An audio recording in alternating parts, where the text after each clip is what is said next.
The hour of 7:30 has arrived. If anybody entering the gym can quickly take their seats.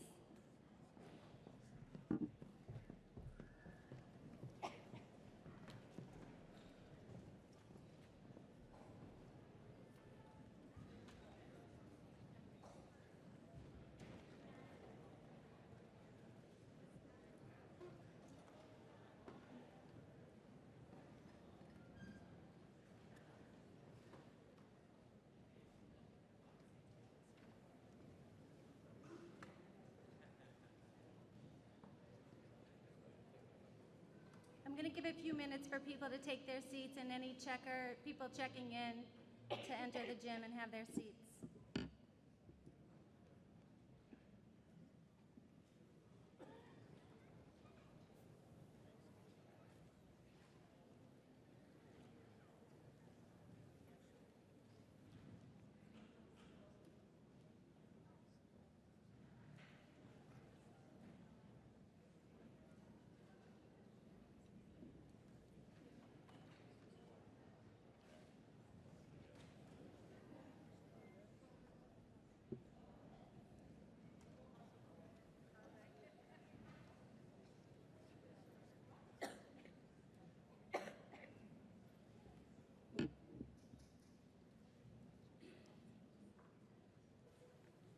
The hour of 7:30 p.m. having arrived, and a quorum of voters being present, it is my distinct pleasure to call to order the 2019 Tewksbury Annual Town Meeting. My name is Denise Graffio, Tewksbury Town Clerk, and I am privileged to open town meeting this evening. Let the record show that a properly served warrant is in possession. Due to moderator Jane Wellman Miller's election to the Board of Selectmen, the moderator position is now vacant, and the first order of business is the election of a temporary moderator. I open the floor to nominations for town moderator.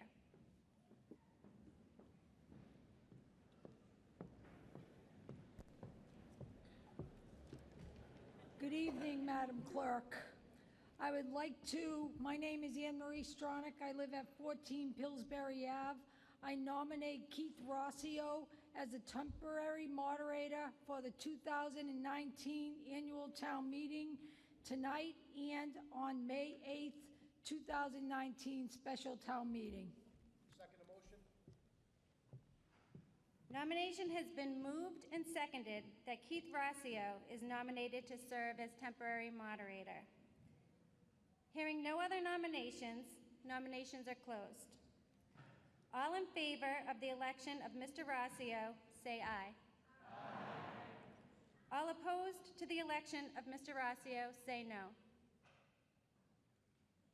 Keith Rossio has been elected temporary moderator.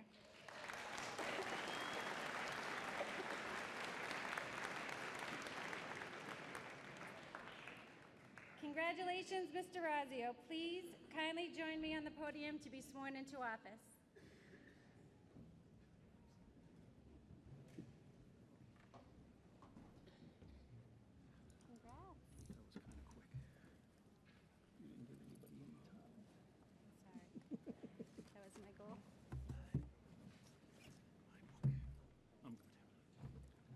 Rossio, if you can please raise your right hand. I, state your name, Keith Rossio, do solemnly swear do solemnly swear that I will support that I will support the Constitution the Constitution of the United States of America, of the United States of America, the Constitution and laws the Constitution and laws of the Commonwealth of Massachusetts, of the Commonwealth of Massachusetts, the bylaws, rules, and regulations, the bylaws, rules, and regulations, and other lawful directives of the town of Tewksbury. the town of Tewksbury, And I will well and faithfully discharge the duties as temporary moderator to which I've been elected according to law and to the best of my ability. So help me God. So help me God. It's all you. Thank you. Do we need assistance? Or do we have...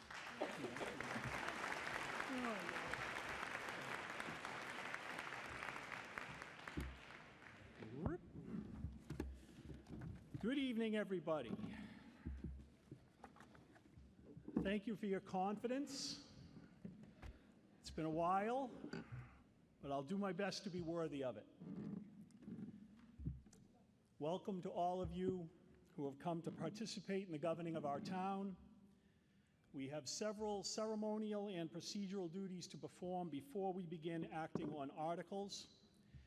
I would first ask that you please stand and direct your attention to the VFW Post 8164, Fire Department and Police Department honor guards for the presentation of the colors.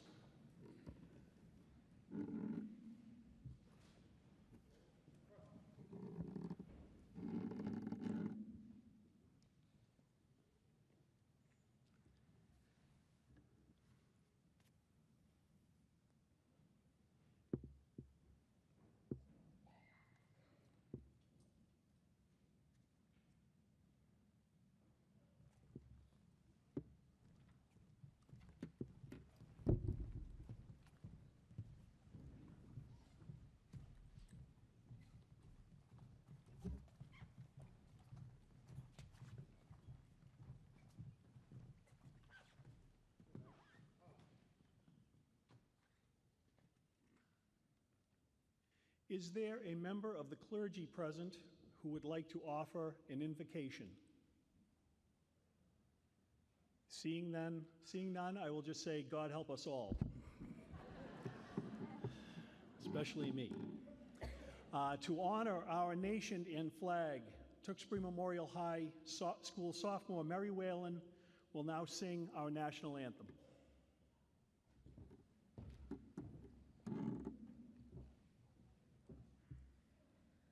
Oh, say, can you see by the dawn's early light what so proudly we've hailed at the twilight's last gleaming, whose broad stripes and bright stars through the perilous fight o'er the ramparts we've watched were so gallantly streaming, and the rocket's red glare, the bombs bursting in air, gave proof through the night that our flag was still there. Oh, say, does that star-spangled banner yet wave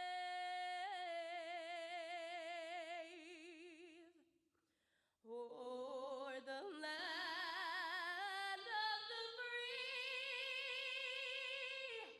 and the home of the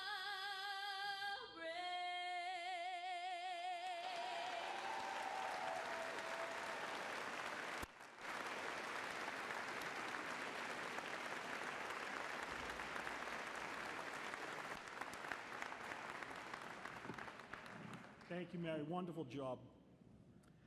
I will now ask, please remain seated. I will now ask, guys, you weren't supposed to leave yet. Okay, I guess they're leaving. Yep.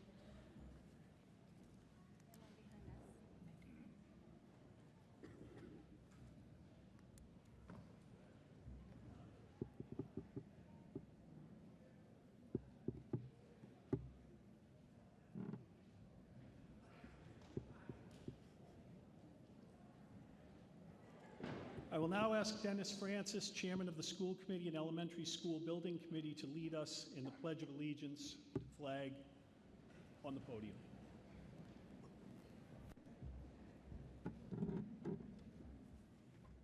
I pledge allegiance to the flag of the United States of America and to the republic for which it stands, one nation, under God, indivisible, with liberty and justice for all. Please be seated.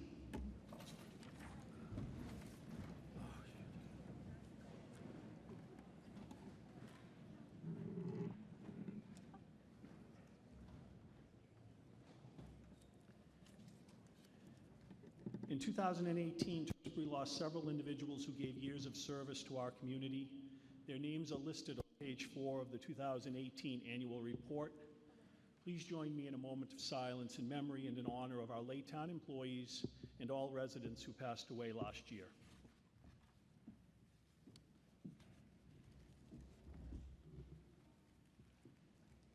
Thank you. And here we go. Voters are wearing yellow ribbons. Display those ribbons prominently so our counters and I can see them. Visitors are wearing red ribbons and must sit in the visitors center section in the bleachers to my left. The press table is also to my left, and members of the press must remain at the table while they are in the hall. Emergency exits are located at the back corners of the gymnasium to my left and right, and in the cafeteria to both the left and right after you leave the gym. Restrooms are straight out of the entrance to the gym, and during the meeting, no one may stand in the entrances to the gym. Officials and article sponsors who are addressing the voters may use the podium on the floor. Voters speaking on an issue may use the microphone in the middle aisle in the front of the seating area. Please begin your remarks by stating your full name and street address for the record, and speak slowly and clearly into the microphone. There's a 5-minute limit for any appearance at the podium. If you ask questions, the clock will not stop during any response, and if necessary, you may return to the podium after other voters who wish to speak have had their turn. Address all comments and questions to the moderator or through the moderator, not to officials or other voters. Town meeting works best when voters respect its rules and respect each other. Please maintain a proper spirit of decorum throughout town meeting and keep any disagreements civil. During debate on an article, if a voter submits an amendment for consideration, we will debate and act on the amendment immediately, then continue debate on the article, so that only one amendment is pending at any time. Amendments must be submitted in writing to the town clerk. Town meeting guidelines are printed in the back of the warrant. Please reference those guidelines during the meeting and ask questions if you are confused about any procedural matters. While in the hall, please remain seated during debate so I know who wishes to speak, and during standing counts, please sit after the counters tally your vote and nod to you. Finally, please turn your cell phones off or on silent and do not make phone calls or have side conversations in the hall. Mr. J. Kelly, the Chairman of the Board of Selectmen, I believe has some announcements for the community. Mr. Kelly.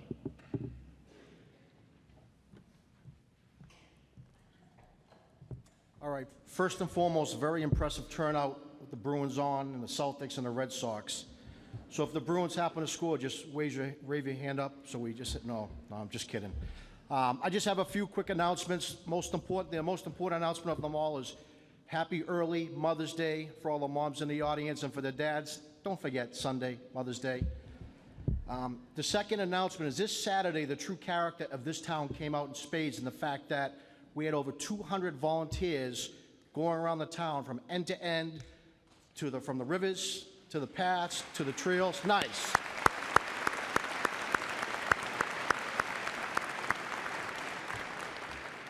So many thanks to the 200 plus volunteers, the beautification committee, and to the DPW. I think it was over 300 bags in trash and tires and even car doors. So very impressive. Next, the Tewksbury Family Concert Series 2019 presents a free concert, the Jumpin' Juba Band. And I Googled, these guys are really good. It's a free concert. It's gonna be on May 16th, that's a week from Thursday at the concert. So bring blankets, bring chairs, and come early because it's gonna be a solid. And if Mother Nature's not kind, we're gonna move it to the senior center.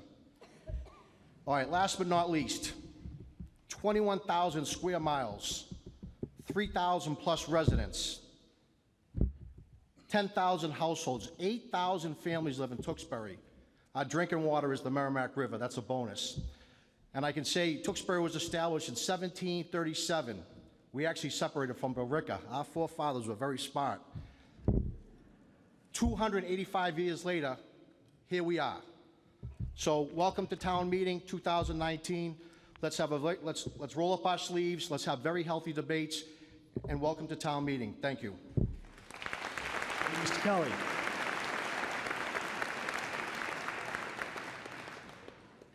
Our state legislators, Senator Barry Feingold and Representatives Tram Wynn and David Robertson, will now provide what I hope will be brief updates on current legislative activity on Beacon Hill.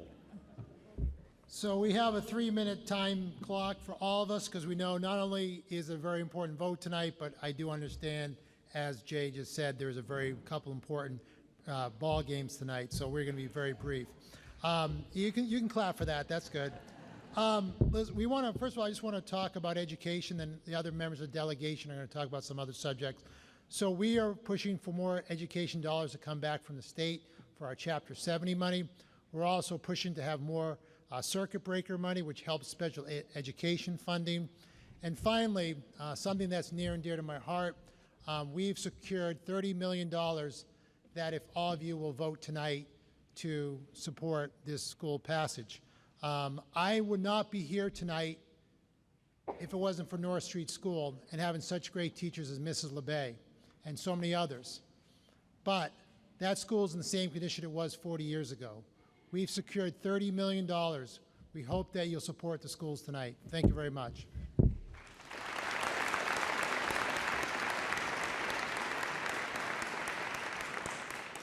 Good evening, everyone. I'm Tram Wynn, state representative, and I represent the northern part of Tewksbury, but I work very closely with my colleague here, Representative Robertson. We want, number one, to let you know that it's not your job to know which one of us represent you because we represent all of you together. So as long as you reach out to one of us, we're here to be a resource and to work with you. Secondly, I want to update on the fact that the House Representatives, we just went through our budget season, and we were able to get money for both a new ambulance as well as money for the Livingston Street Recreation Center for pedestrian crossing as well as parking. And now we're counting on this great senator of ours to make sure it gets into the final budget. But not only that, we're very concerned about public safety as well as the opioid crisis, which I know is of great importance to our community. So the House has actually put in almost $200 million into the budget for 5 new recovery centers, as well as making sure that we're funding the Substance Abuse Trust Fund. And so we hope to be continue to be a resource to you, and we hope to hear from you. You forgot to put the microphone up for me. Lastly, I just want to give you an update on a few other very Tewksbury-centric things in the forms of legislation that Representative Wynn and Senator Feingold and I have filed. First things first, the perennial issue, the worst issue that I think we unanimously agree on in town, Route 38 is scheduled to have a major chunk stretching from Colonial Drive to Old Boston Road right through the center of town to have its lanes expanded, to have the travel redesigned, and sidewalk and pedestrian upgrades to decrease the time. That's going to. So we're making a major step forward there. In addition to, the three of us have been lobbying for other parts of Route 38, primarily those from South in Maine down to Shawsheen in Maine or Livingston in Maine, to take a look at redesign and redressing to address traffic concerns, primarily during peak hours with traffic, especially as we come home. I know you're all sick of looking at Jim Boudreau's for 20 minutes while we inch past. Aside from that, another major issue here, and your select board and town manager are absolutely unequivocally essential in advocating for this. We filed a piece of legislation to help reestablish what they call the Sewer Relief Trust Fund. It's something we're working on now, which will allow the town to potentially address some of the outstanding bond issues, cap the water and sewage rates, which are in a way their own tax, and pay that off early, which would simultaneously increase our bond rating while also providing financial and fiscal relief directly to the residents. So, I'm 8 feet tall. I'm going to be out in the back. If you have any questions that weren't addressed here tonight, you can find any of the three of us. And as always, make sure to reach out to us at any time. We don't care if it's just one pothole in front or if it's the whole 9 miles of Route 38. We're here to work for you. You put your faith in us, make us work. So, ladies and gentlemen, good luck tonight, and thank you. Thank you all.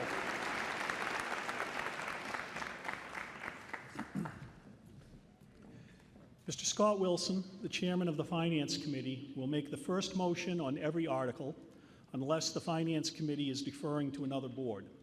The sponsor of each article or their designated representative will be the first person recognized to speak on it. Mr. Wilson, you have a motion concerning the reading of the articles. The Finance Committee moves to waive the reading of the articles. We have a motion to waive the reading of the article. All those in favor say aye. Aye. Opposed say no. We have waived the reading of the articles. Mr. Wilson, may I have a motion to allow non-resident elected officials, committee members, and town employees and contractors to speak on issues and answer questions when recognized by the moderator? So moved. All those in favor of the motion to allow non-resident employees and contractors to speak, please say aye. Aye. All those opposed, please say no. No. That motion is approved. Section 1 of the annual town meeting contains Article 1, the annual town election, which occurred on April 6th. Tonight we will act on Section 2, Articles 2 through 29. Article 2, Mr. Wilson. The Finance Committee moves to recommend Article 2. We have a motion to adopt Article 2. All those in favor, please signify by saying aye. All those opposed signify by saying no. Article 2 is adopted. Article 3 is the consent calendar. There are 4 articles in the consent calendar. Unless a voter asks us to hold debate on any of these articles, they will be voted on as a group. I will call the number and title of each article. If you wish to hold it for debate until the end of the meeting, please say hold. Article 3-30, accept annual report. Article 3-31, authorize lease and purchase agreements. Article 3-32, authorize Chapter 90 funds. And Article 3-33, reauthorize revolving funds. None of the articles in the consent calendar have been held. Was there? I'm sorry. 32, I'm sorry. 3-32? 3-32 will be held. I apologize for missing that. We will now vote on Articles 30-30, 31, and 33. Mr. Wilson, do I have a motion? You do. The Finance Committee recommends adoption of Article 3-30, 3-31, and 3-33. Thank you, Mr. Wilson. Is there any debate? Seeing none. All those in favor of adopting Articles 3-30, 3-31, and 3-33, please signify by saying aye. Opposed, signify by saying no. Those 3 articles are adopted. Article 4, the town budget. Mr. Wilson. Yes, the Finance Committee has spent the better part of the last 12 to 14 weeks going through this budget with each department. I want to just take a moment to thank the committee for their effort and the time that they gave to serve and to really dissect this budget. I also want to thank all the department heads for their hard work, for answering our questions, and for providing us all the information we needed to make a recommendation on this budget. The Finance Committee moves to recommend Article 4. Per town bylaw, I will now call each section in the town budget for debate. I will name the section header and the page number in the warrant for each section. If you wish to debate that section, please call loud enough for my old ears to hear. Debate. General Government on page 8. Finance Department on page 9. Community Services on page 10. Council on Aging on page 11. Facilities on page 11. Library on page 11. Planning and Development on page 11.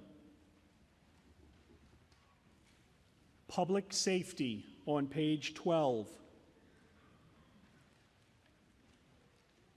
School Departments on page 13.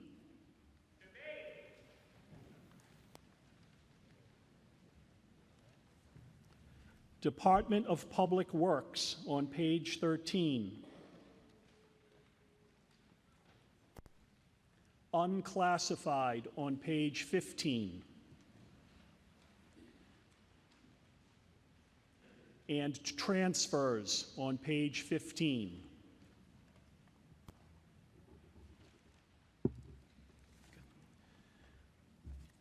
To my ears, the only section that was called for debate was school departments. On page 13, I'll open the floor for debate on that section.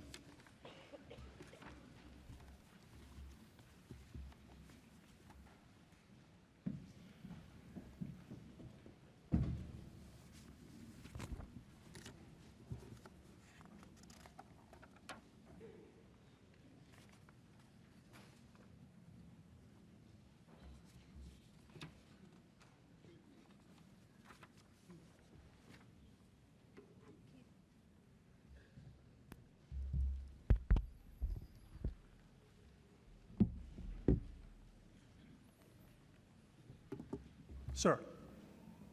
Eric Parker, 15 Dunvegan Road. The one question that I have is from the notes that are currently in the warrant. There does not seem to be detail provided with regards to building maintenance, particularly what has been set aside for the schools themselves to maintain them. How much money has been set aside, and has an assessment been done in order to maintain their current condition throughout the rest of the fiscal year? Thank you, sir. Could I have someone from the school department answer that question, please?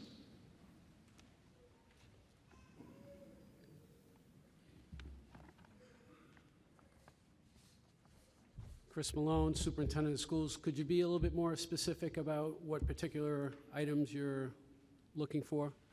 So one of the largest things, in fact, I think why most people are here today, is the fact that we're going to be debating building a new school.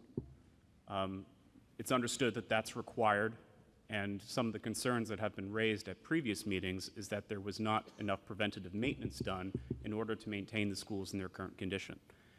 That's going to be a very large expenditure that's going to be voted on tonight.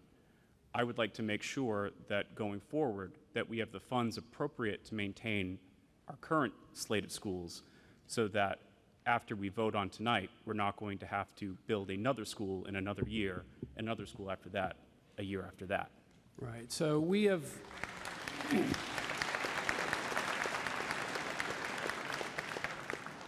certainly established a long-range maintenance plan with capital outlay items. For instance, this year we are budgeting for complete upgrade of electrical services at the Dewing School, ongoing roof repairs at the Heathbrook School. We've improved vestibules for security at all schools. We have a plan to make sure that all of our heating and ventilation systems are continually monitored. Most of our boiler systems, and I'll speak a little bit about this once we get to the Warren article, particularly on our K4 buildings, are still the original boiler systems and heating and ventilation systems. They require significant upgrade. We have continually services being done on our roof for roof repairs. Not only long-term repairs such as repairs at the Heathbrook in a two-stage process that gives us a 10-year warranty on each one of those repairs, but future looking at the Wynn School for their roof repairs. There is an extensive amount of work that goes into this long-range planning as we continue to bring in technology into the school district, adding fiber cabling, upgrading all the electrical systems beyond the Dewing to include the Heathbrook. We continually look at all of these aspects. Again, we do have long-range plans that are not identified within this warrant. and not specifically within the particular budget you're seeing, but certainly we're always open to share our long-range planning and some of those elements we're looking at. We will continue to have to look specifically at the Dewing School and the Heathbrook School long-term. These are old schools. They require a significant amount of maintenance and a significant amount of repairs continuously. So they do take on quite a bit of our budget within the school department. It's something we plan for, but it's also something we have to react to continuously. So for the fiscal year of 2000, the one that we're going to be voting on tonight, do you believe, sir, that there is enough funding available in order to maintain the schools for the next year? Yes or no, sir? Certainly, we make every effort to ensure that the budget we are given keeps our schools in the best state of readiness it possibly can be.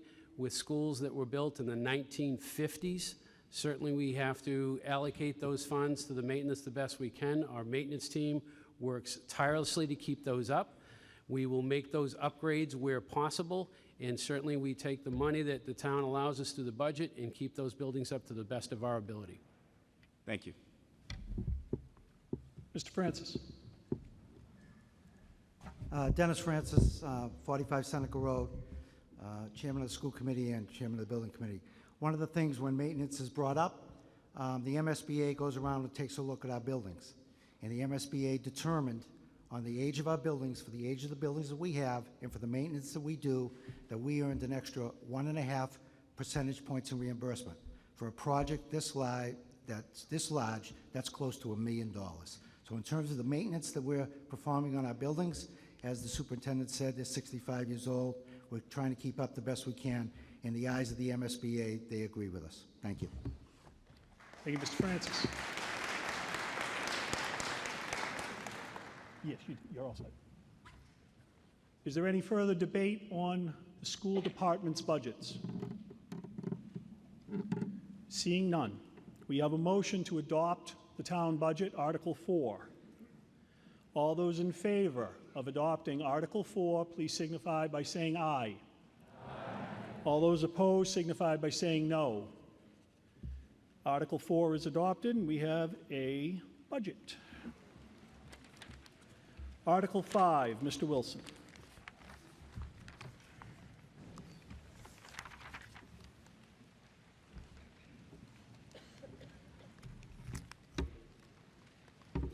Yes, the Finance Committee moves to adopt, to raise and appropriate and transfer $6,703,563 for the purpose of this article.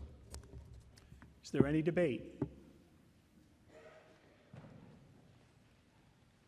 Sir, are you rising to speak or? Nope, okay. Seeing none, we have a motion to adopt Article 5 to authorize funds to operate the Sewer Enterprise Fund for FY20 for a total of $6,703,563. All those in favor, please signify by saying aye. Aye. Opposed, signify by saying no. Article 5 is adopted. Article 6, Mr. Wilson.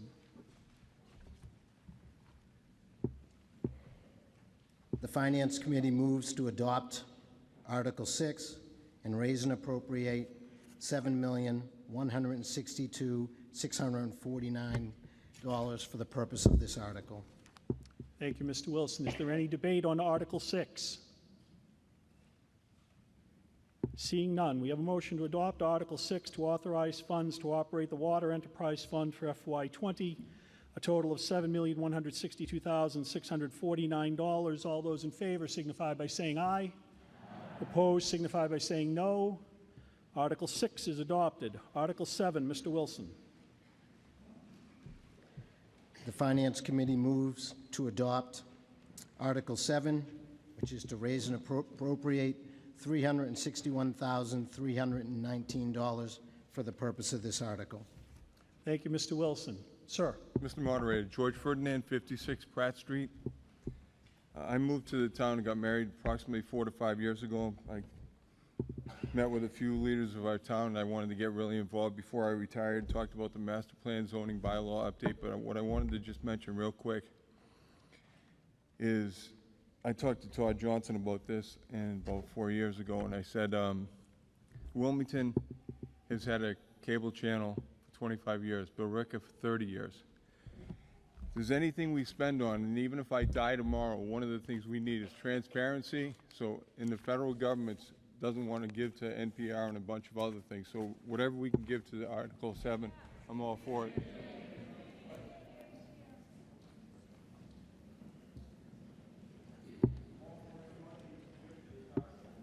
Is there any further debate on Article 7?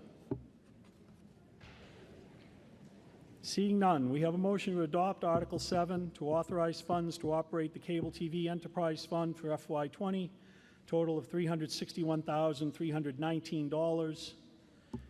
All those in favor, please signify by saying aye. Aye. Opposed, signify by saying no. Article 7 is adopted. Article 8. Before we begin debate on Article 8, I would like to outline the procedure that will follow tonight. After Mr. Wilson makes the main motion with the Finance Committee recommendation, there will be 3 presentations. First, Mr. Francis, Chair of the Building Committee, will outline the project history. Then Superintendent Malone will outline the educational aspects of the project. And finally, Town Manager Montori will outline the financial aspects of the project. Then we will begin debate. Anyone who wishes to speak on the article, if you plan to speak, I urge you to be in line to speak before Mr. Montori completes his presentation, just so that everybody who does want to speak has a chance to do so. After debate concludes, we will pause for a moment to allow the election workers that are currently outside to enter the gym so they can participate in the vote. Then the doors will be closed and we will take a standing count. Once the count begins, no one will be permitted to enter or leave the gym, barring emergency, until the count is completed. Once the count is completed, it will be tabulated and the result announced. The article requires a 2/3 vote for approval because it is a borrowing article. And after the result is announced, we will take a 5-minute recess. Mr. Wilson. Yes, the Finance Committee moves to recommend the adoption of Article 8. Thank you, Mr. Wilson. Mr. Francis.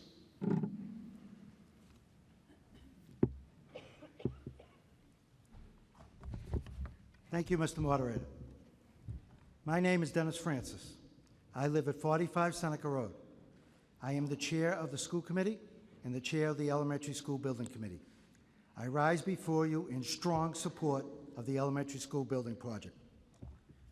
The MSBA Board of Directors approved the school project budget and scope of service on February 13th, 2019. This authorization provides the maximum total cost and defines the project scope as presented to you tonight in this article. While February 13th, 2019 was not so long ago, the planning of this project has taken almost 7 years to get to where we are tonight. Years of working with the MSBA to secure $32.7 million in state funding. Years of addressing aging conditions of the Trahan and the Knott Street schools. Years of sectioning off our crumbling football stadium. Years of segmenting the center school, all which have long and outlived their useful life. The time to fund this project is now. The project will create an elementary campus at the existing Ryan School site. The new school will house all Tewksbury students in grades 2 to 4, eliminating the Knott Street and the Trahan School, providing relief of overcrowding at the Dewing and the Heathbrook School. The project maintains all existing fields and associated structures on the Ryan site property by moving the existing football field to the back corner and the existing softball field to the back side of the project. The project is not adding any additional athletic fields on this property. I want to say that one more time. The project is not adding any additional athletic fields on this property other than what's existing there today. The project site work will address the water concerns which have always existed on this property. Currently, the Ryan site has 1 water retention system. The new project calls for 10. It could even be more. So I will say multiple underground water retention systems throughout the property. which should improve the existing conditions. This project enables the town to address several town infrastructure problems within this one project, an opportunity that does not often present itself to our taxpayers. Now is the time to address our elementary school building needs to strengthen the educational landscape for our children. We must take advantage of the partnership with the state. Another community is standing behind us to take our $32.7 million. That's our money. That's Tewksbury's money. Let's keep it. The cost of addressing our educational needs will never be cheaper than it is today. Please join me and vote to support this project as presented. Thank you. Thank you, Mr. Francis. Superintendent Malone.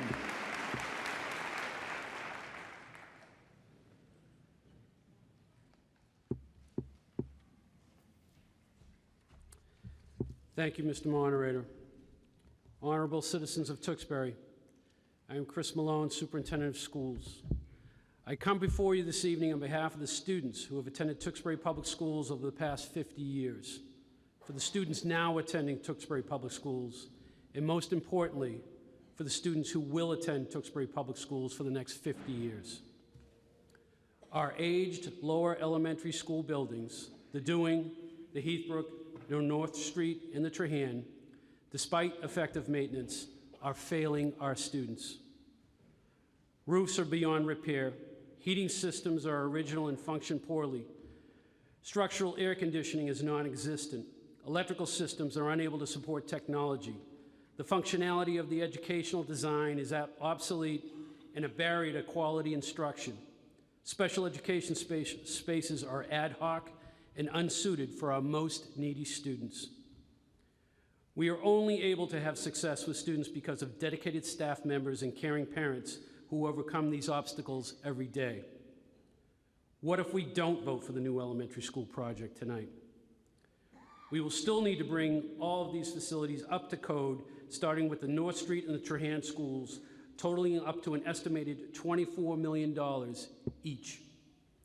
This is not improving either of these schools, just bringing them up to code without state reimbursement.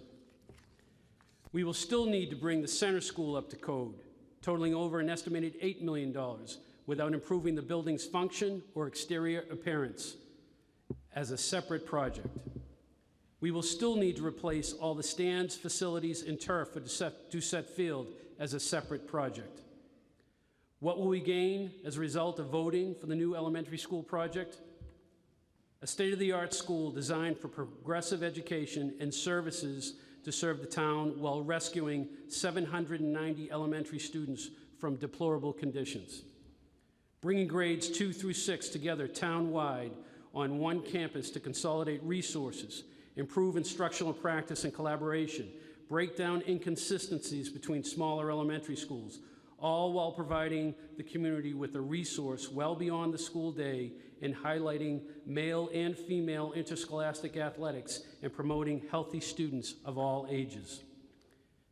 In addition, this will alleviate overcrowding in the Dewing School now, while we continue to seek a future path to either renovate or build a new elementary school to address the needs of the Heathbrook and Dewing with the option of available swing space.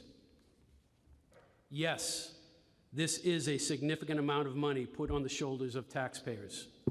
This is an investment in the future of our community, and one that is long overdue.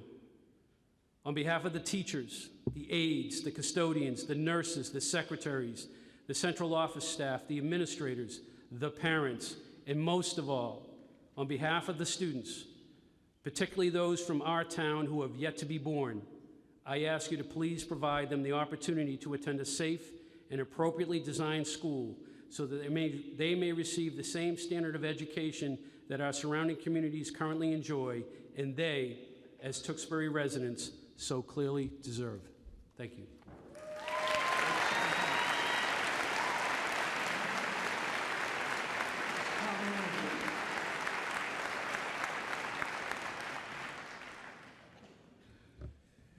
Thank you, Mr. Moderator. So the biggest question in front of you tonight is how much money is this project going to cost. And what you're asked to do tonight with this article is to authorize the borrowing of funds to pay for this project. The project budget is $98.5 million. Of that $98.5 million, the MSBA will reimburse the town a maximum facilities grant of $32.7 million. That will leave the town's share of this project to be $65.7 million. A breakdown of that $65.7 million is in the handout given to you tonight and this past week on the website of each of the costs associated with that $65.7 million. Also, as outlined in the handout, based on the town borrowing $65.7 million, using a conventional borrowing that we do for all of our projects over 20 years, with a projected interest rate of 4.25%, the average home would have an increase of $445.46 in the first year of this project's borrowing. Because this debt is declining debt, and each year it reduces, the impact to the taxes will reduce also. Over the 20-year life of this loan, the average home, which in town is approximately $404,000, the average impact over 20 years is $349.08. These are the costs that we have outlined in meetings since we've been talking about this project. This is the impact to the taxpayer if this is voted tonight. And as the superintendent mentioned, we all understand that this is a large cost. But it's important to remember, again, as the superintendent outlined in his remarks, this vote tonight addresses 4 projects. 4 projects that have been on our priority list for many years. It addresses the Trahan School, the North Street School. It addresses school administration offices because the center school needs to be brought up to date, if it can be brought up to date at all. And it addresses Doucette Field, which is in terrible condition for our student athletes and spectators who go to events. So tonight's vote will address all 4 of those projects. And again, they have been priority projects for the community. I would ask you tonight to support this article. This is an opportunity for you as the legislative body of this community to make a lasting impact on this community in the most positive way I can think of since I've been town manager. So I'd ask that tonight you vote in favor of this article and give the students of this community a state-of-the-art facility in an environment that's fitting of today's standards for education. Thank you. Thank you, Mr. Montori.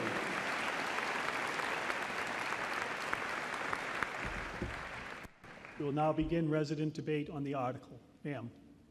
Hi, I'm Phyllis Giblin at 11 Monroe Circle, which runs that abuts the 135 Pleasant Street. Ma'am, can you pull that microphone down? Can you hear me? Okay. Myself and many of my neighbors on Monroe Circle agree that Tewksbury needs a new elementary school. The 135 Pleasant Street location next to the Ryan School is the site chosen by the school building committee. But I and we continue to have huge concerns about Article 8 written as a single ballot question. 1, this vote will approve a 10%, again 10% property tax increase starting next year for the next 20 years. But as Mr. Montori said, that it will be declining over the 20 years for every Tewksbury resident, including people trying to make ends meet and seniors on fixed incomes.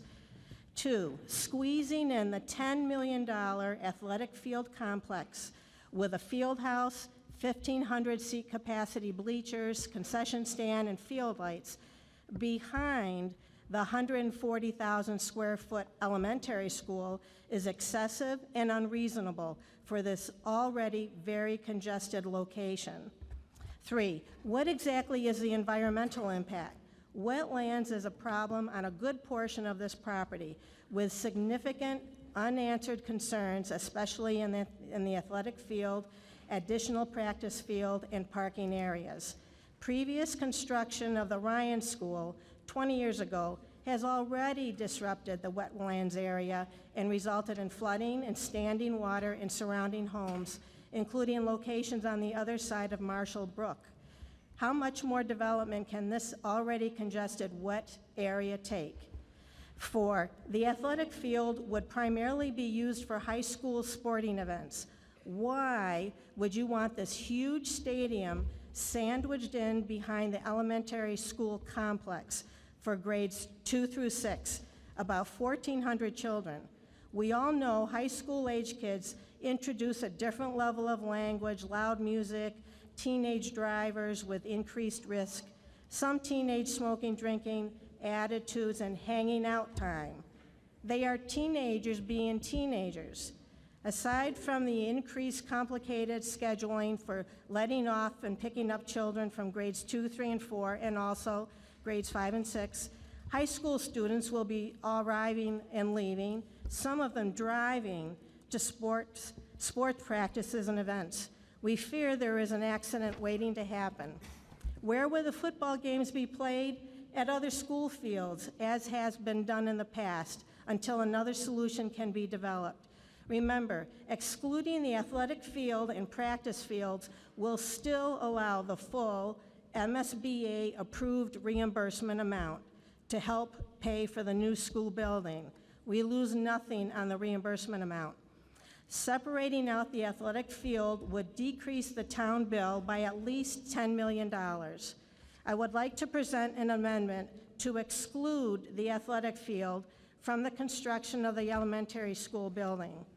And so the Article 8, I'm just going to read the first sentence, would say, the Article 8 would appropriate the amount of $88 million, which is $10 million less than what was asked for, $88,503,724, for the purpose of paying costs for design, construction, furnish, and equip a new approximately 140,000 square foot elementary school to replace the Trahan and North Street elementary schools and school administration office located at 135 Pleasant Street. And the rest of it is really a copy of the rest of the warrant. I do want to say, note, this would exclude all costs for the athletic field complex and all associated costs for the design, construction, and site work for the athletic field, including the field house, concession stand, new practice field, back parking lot, 1,500-seat bleachers, and stadium lights. I just want to say I am for the school, but I'm against building that $10 million field in our backyard also and squeezing it back there. Thank you. Thank you, ma'am. Ma'am, excuse me, ma'am. Ma'am, Ms. Gilpin, do you have your amendment? Can you submit your amendment, please, to the town clerk? Hi, Now, my name. excuse me, ma'am, hold on. Sorry. Now, as I said at the beginning of the meeting, when an amendment is presented on an article, we will debate the amendment and act on the amendment first before we continue debate on the article itself. Everyone who is in line right now, if you are here to speak on the article itself, you can step aside now and you'll maintain your spot in line. If you wish to speak on the amendment only, please feel free. Mr. Moderator, if I may ask, I have an amendment, but I believe it is coexistent with what Mrs. Morgan just said before me. My amendment recommended for Article 8 is just basically saying that we would like to amend Article 8 to exclude the new athletic field complex proposed to be located at 135 Pleasant Street at an estimated cost of $8.5 million for all voters' consideration. And I'm sorry, my name is Laura Kaplan, and I live at 11 Lanaka Road, and this is the... Just so you know, the language of the main motion as printed in the warrant it's very specific, and it's regulated by the requirements of state law and the Massachusetts School Building Authority. any amendment submitted can really only address the amount or the scope of the project without changing the language of the motion. The initial amendment, the initial amendment does that. It only changes the motion in terms of the amount and by striking one phrase of the language of the motion. May I see that?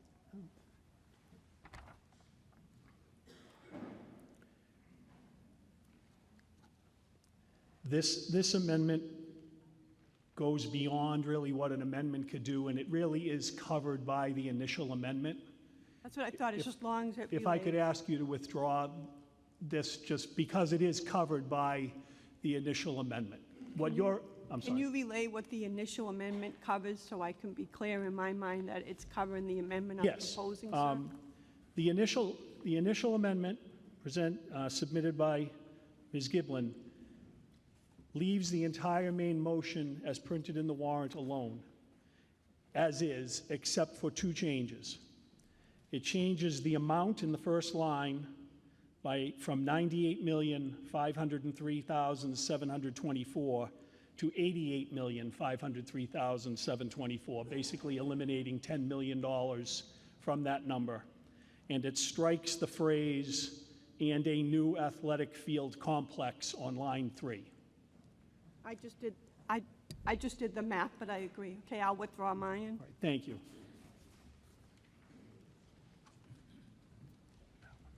Thank you, I appreciate that. Bruce Panelitis, Foster Road. I'm going to speak to the proposed amendment. I stand against said amendment. One point, if we are going to build this school, we're building it on top of Doucette Field.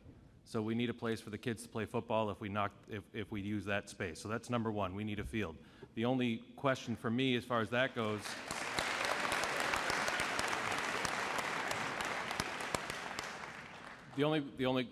any argument could be made is that you could argue that you don't want concession stands and things like that, but we need to put a field back. That's going to be anywhere from $1 to $2 million based on my experience on university buildings and projects like that too. So we're really only arguing over a delta of maybe $6 million when you start talking about that. And that seems like, in the larger scope of the project, not something that we really need to waste our time with.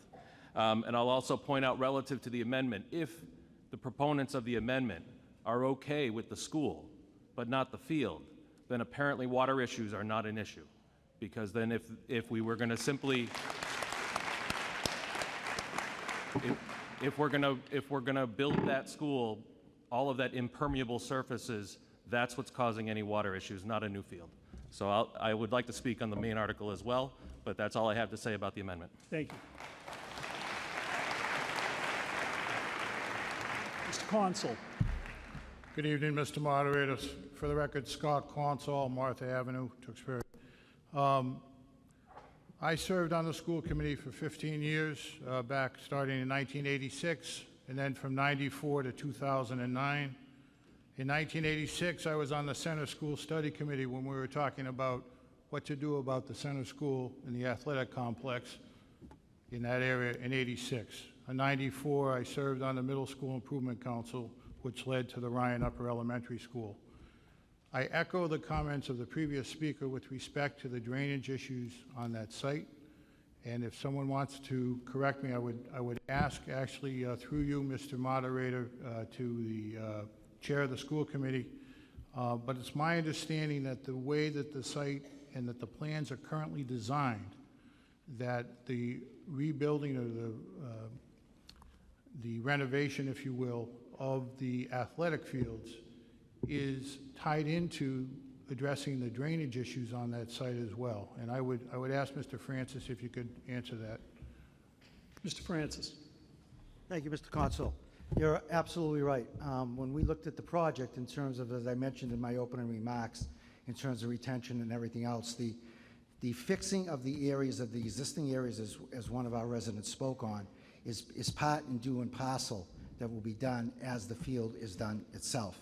And to the other point that you mentioned in terms of the drainage itself, if the field were not to be there, some of the existing site work that tied into the project with the field in all probability would not happen because of the field not being in the new location. Thank you, Mr. Francis. My understanding is that the fields and the drainage, the way it's designed, is integral to the overall project. I would also urge you, this is something we've been talking about as a town for a long time, for decades now. And I would note, having served on the school committee for 15 years, that athletics is an integral part of education. There are many students who maybe don't excel in the classroom, but still come to school because they want to be on that team and they want to play that sport. And so they try harder to get the grades so they can stay on that team, even though they're not good students, even though it doesn't come so easy to them. I went to school with them, I played football with them, and I've seen them in my career on the school committee. And I can tell you that just as much as music and art and any other category or subject you want to talk about is integral to our students' education, athletics is also integral to our education as well. Thank you, Mr. Moderator.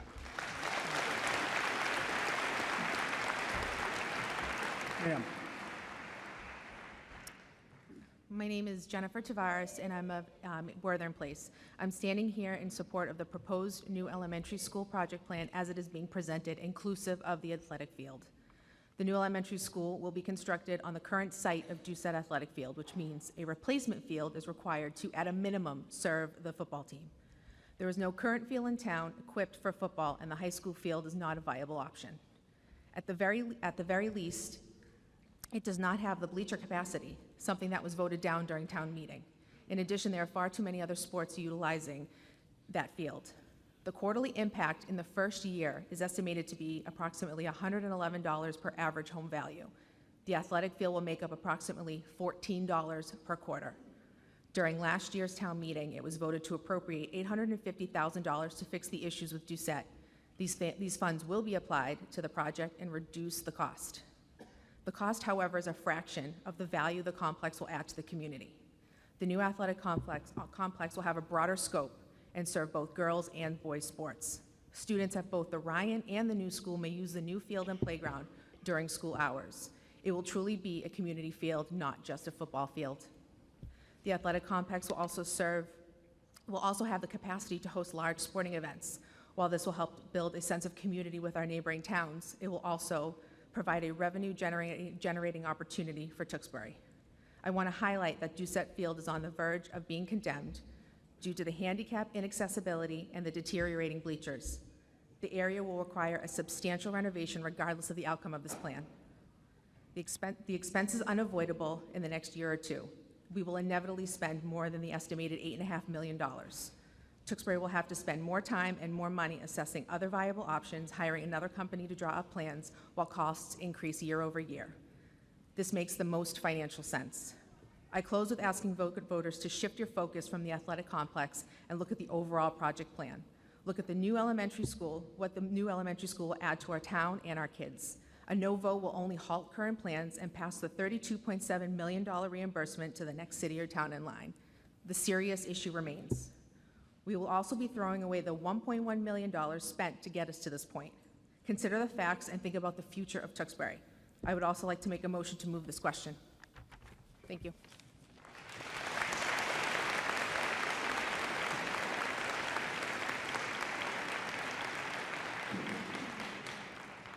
Just for the information of the voters, the motion to move the question that was just made was not in order because you can't speak for 3 minutes on the article and then move the question.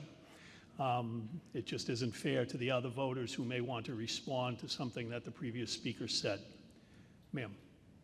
Hi, my name is Melanie Parker, 15 Dunvegan Road, and I have a question on the athletic complex. I didn't live in town when this school was built with the associated athletic field that is not built to be used by the high school football team, so I'm curious what the difference is in this athletic field or athletic complex plan versus what was done here. What's the guarantee that it's going to be fully usable by the high school football team and have everything that this field lacks? Could I ask Mr. Dick from the School Building Committee to answer that question? He's behind you. So, if you could come and answer that, sir, unless there's someone more appropriate. My name is Brian Dick, and I chaired the athletic field subcommittee, so I'm not on the elementary building committee. But I think it was 9 years ago, we did the new high school, and the field portion of that high school was eliminated, meaning what was proposed to the voters was a new high school and a grass field without any bleachers, without a school board, just the track around the grass field. So that's what was voted on, and that was applied up at the high school. I think 5 years, and at the end of that tail end of that project, a lot of our Senator Feingold, Mr. Maselli, Representative Maselli, our town manager, our superintendent, John O'Connor, and the school committee, along with the Board of Selectmen, were able to secure a grant to be able to, at the very last minute, to install an all-purpose field. And we're able to increase the bleachers and add a scoreboard using some of the conservation money and some private donations from some of the residents. What we did try to do was there was another vote at one of the elections for an athletic complex about 5 years ago, and it was an estimated at that time probably about $2 million to get lights, additional bleachers, maybe a field house, things like that. I don't know the exact cost, but it was proposed to the voters, and the voters unanimously, not unanimously, but I think it was about a 3-to-1 margin, said no thank you. And that was significantly lower cost than what we have proposed today. So, what's in front of us now is everything that I think we all think the voters wished for at one point at the initial vote for the high school, but we were a little nervous about just how that was going to go, so it was removed. I think this is kind of getting back to what we should have had 9 years ago, and it's everything that every sport, this is a community field, and every sport will use it. It's not a football field.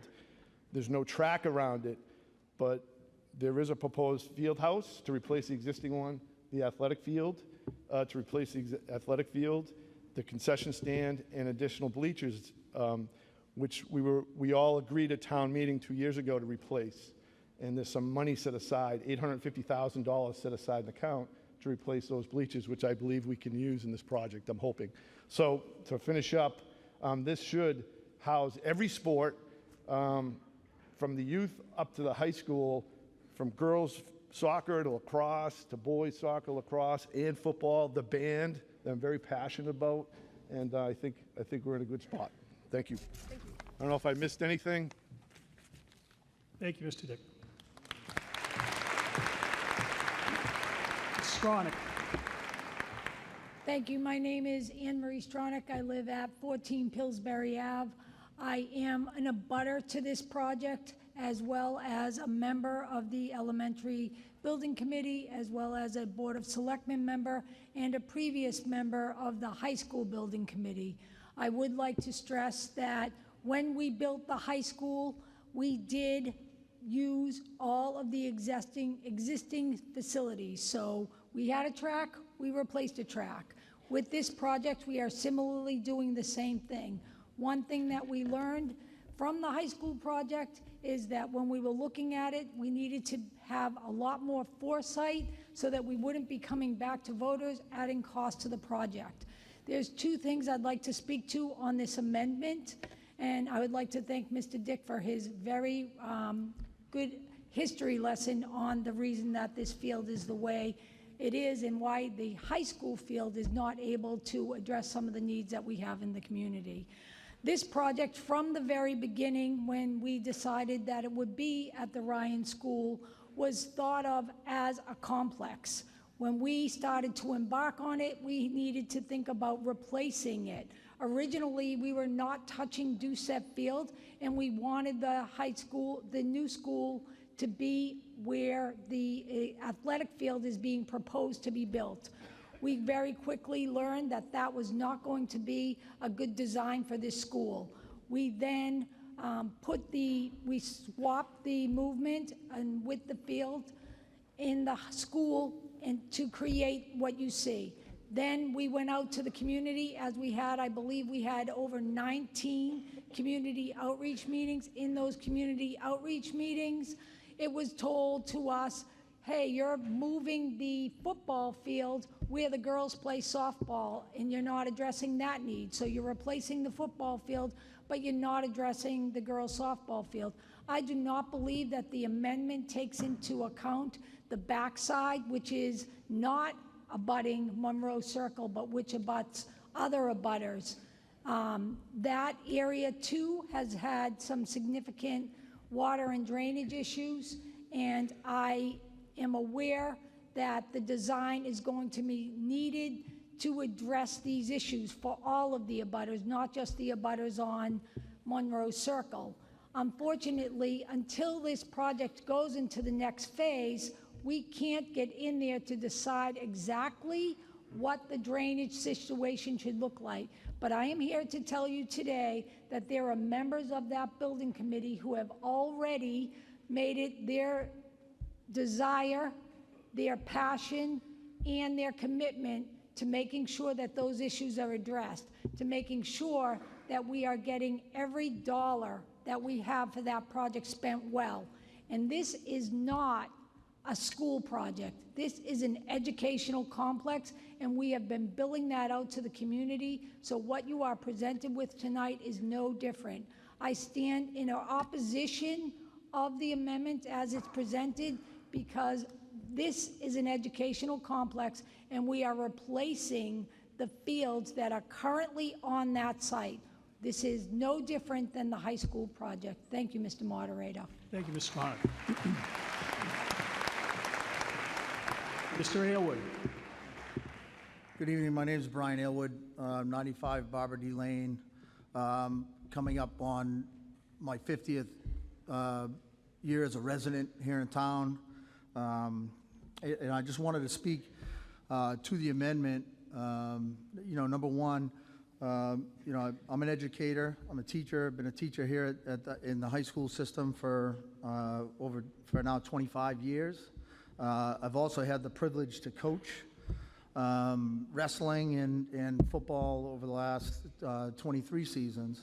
The Doucette Field, I think, I think we've heard some of the history surrounding this addition, which is still beautiful, and we appreciate it. I think the people that work here appreciate this building to this day, every day we walk in here. I still appreciate Doucette Field, even though it's probably the most rundown facility that we'll ever play at. We will never play on a facility that is subpar than what we have. But we've never complained. I'm here not from my own self-interest. Who knows how much longer I have. The building, I may be gone by the time the thing even gets done, if it does pass. But I will say that the Fieldhouse building that is next to that field, I think it's important to note that in 2000, the year 2000, that Fieldhouse was built as the biggest community service project in the history of this town. That's the result of over 200 volunteers without a cost to the town, to the taxpayers, that was assessed at the time, over $360,000 in 2000 to build. And that came from people that were coming back and giving back to the program that many of them had benefited from. And then I'll just go to what I think Scott Consol had said, that athletics is extracurriculars are as important as what you learn in the classroom. For many kids, it's where their passion is, whether it's marching in the marching band, playing football, whatever it is, that they're going to compete and they're going to fail and they're going to have to get up and dust themselves off. And I would argue that, and there's many people here that participate in athletics that, when times get tough in your life now, you're probably going to draw back to some of the challenges that you overcame in the athletic arena than you are from anything that you faced in math class. So I'm just going to say that you know, I support the whole project.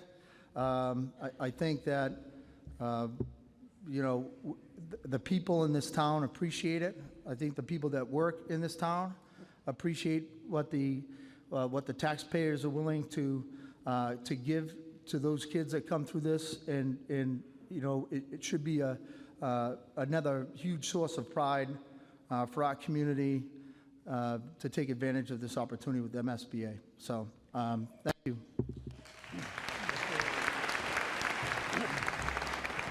Hi, Brian Dick. I'd just like to, I just want the voters to understand that Mr. Dick's previous spot at the platform was in response to a request by me to answer a question. Mr. Dick, if you'd like to speak on the amendment now, please feel free. Thank you. So I'd like to move to vote on the amendment at this time, but I do have a question about the amendment to our town manager. And I just want to be clear on the amount.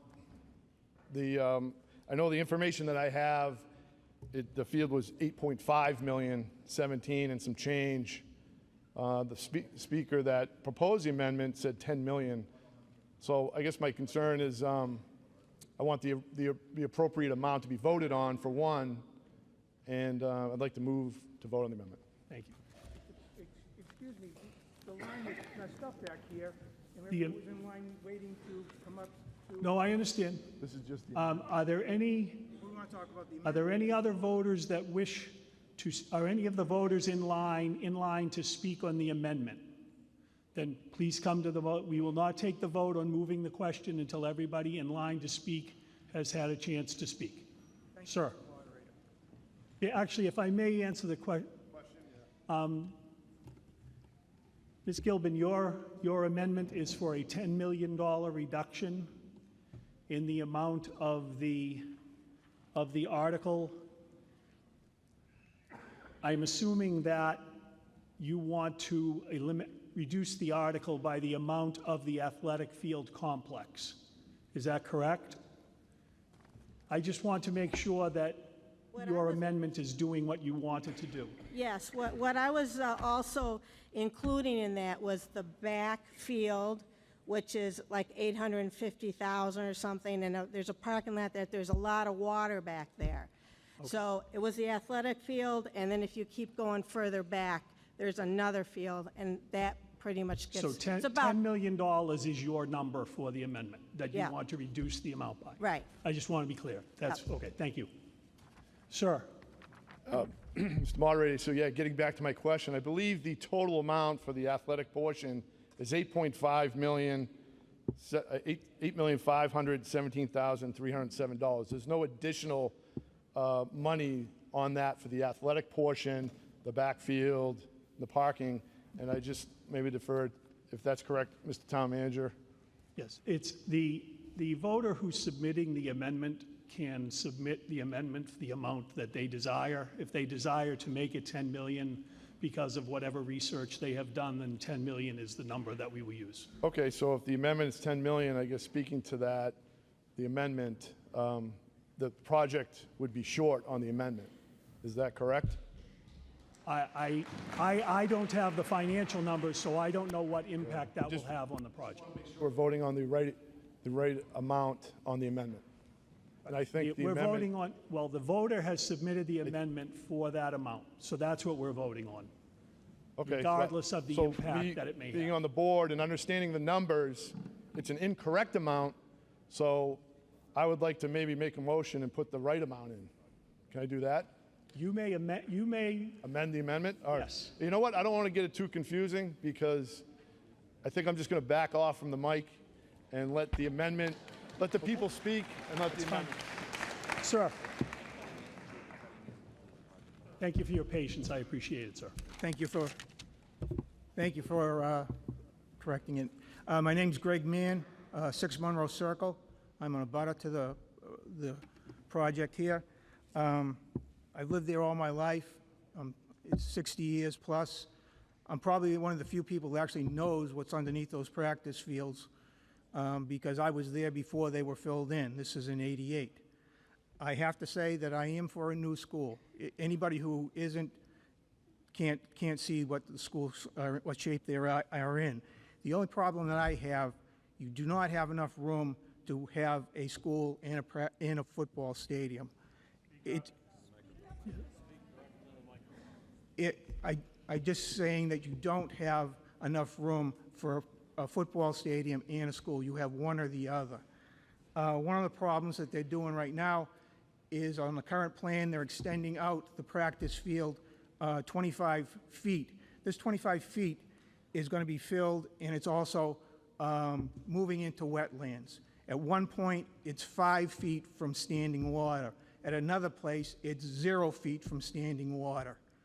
So, and this section is going to be where they're going to run a road all the way around the property.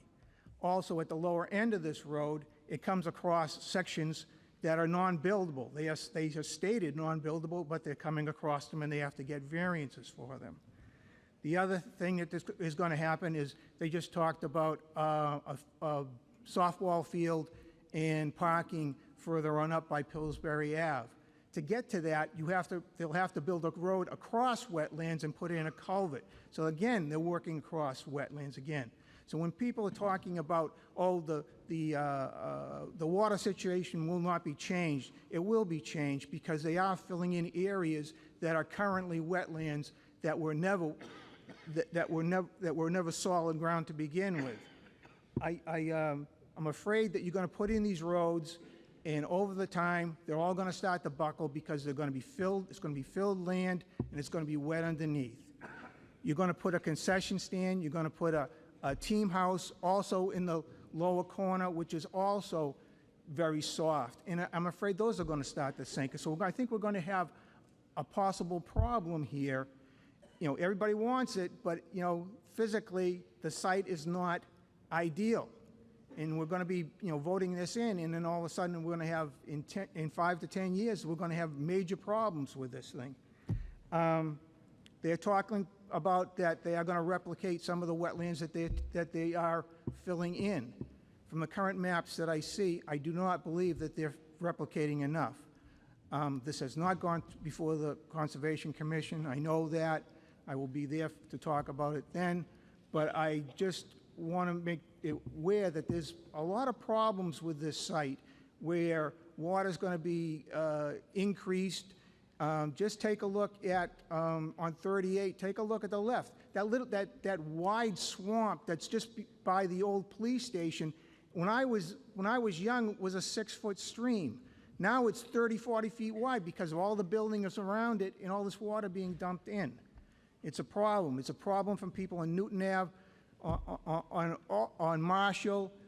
All those streets over on that side are going to have problems. They're having problems now. You know, a neighbor of mine at the end of the street's having the worst problems with water that I've ever seen. I haven't in 20 years. I just want to make people aware that I don't think this is not a good fit. We would like to have it fit, but it's just not there. Thank you for your patience. Thank you.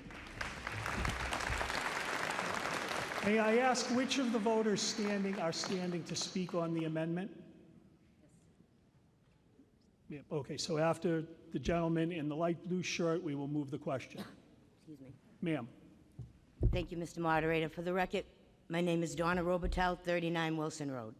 So I rose to not really speak in favor or against the amendment, but to point out what the previous speaker did just say.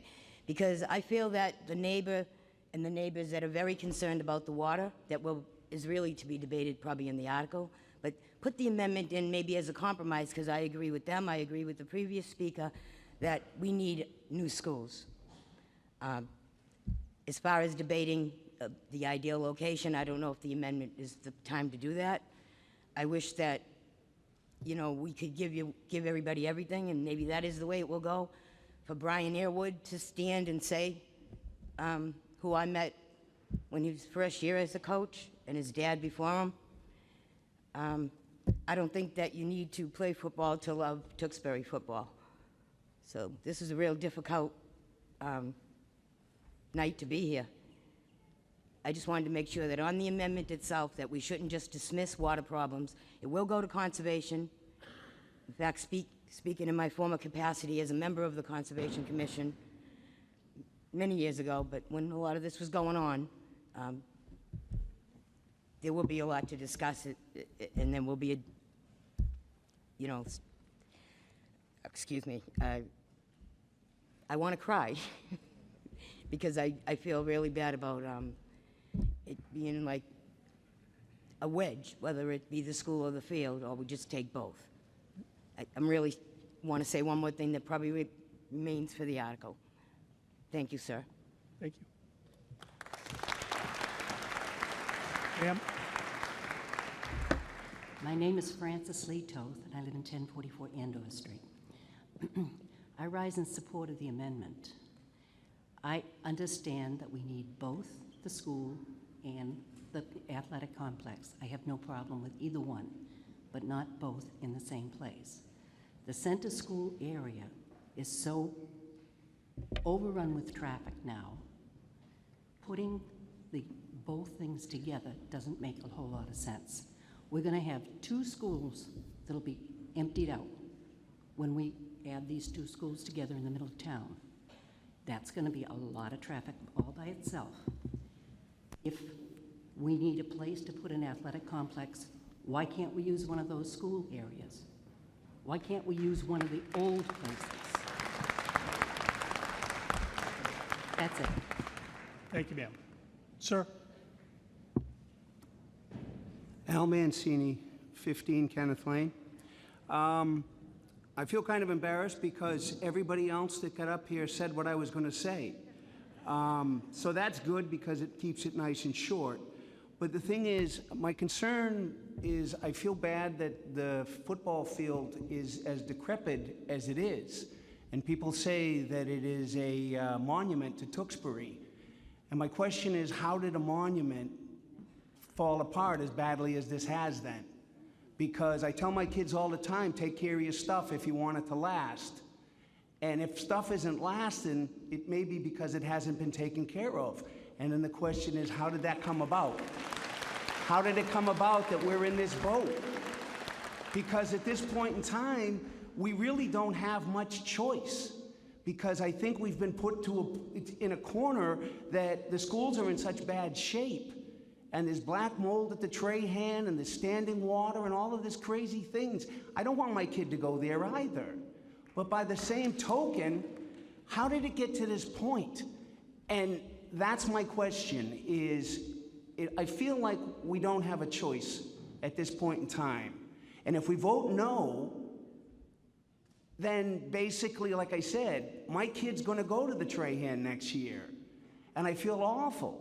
But by the same token, I think that there's too much going on, and that's what I mean. Getting back to Doucette Field, I feel really bad that it's in the conditions it's in, but I wonder how it got there, is my question.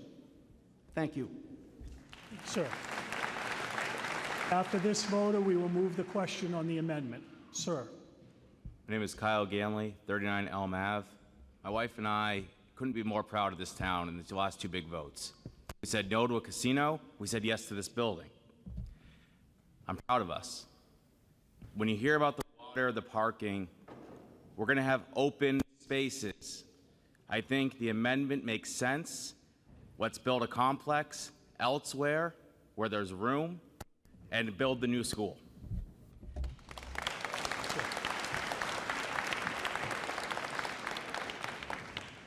Okay.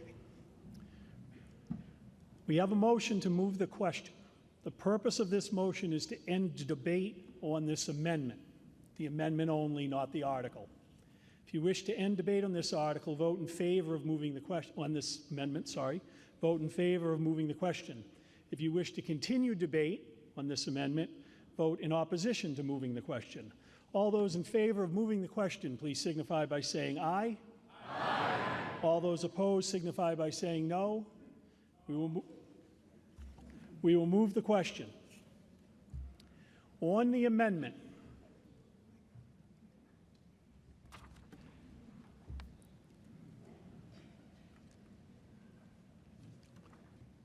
the amendment, if you allow me to paraphrase, is to reduce the amount of the article from $98,503,724 to $88,503,724, and to strike the phrase "and a new athletic field complex" as printed on line 3.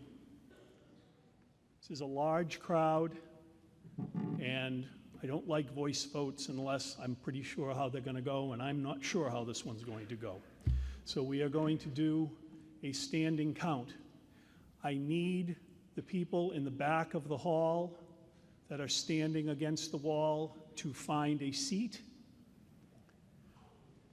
I need the officers to close the doors to the hall. All those in favor of the amendment, all those in favor of the amendment to reduce the amount of the article, of the appropriation, and to eliminate the athletic field complex, if you are in favor, please rise. Counters, please count.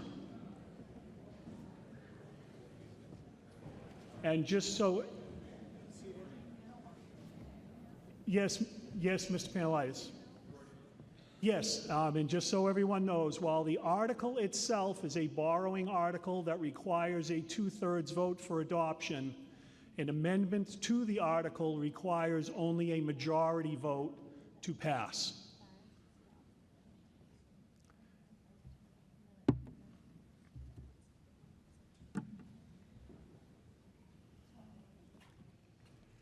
So all those in favor of the amendment, please stay standing until the counter nods that your vote has been tallied.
All those opposed to the amendment, please signify by rising.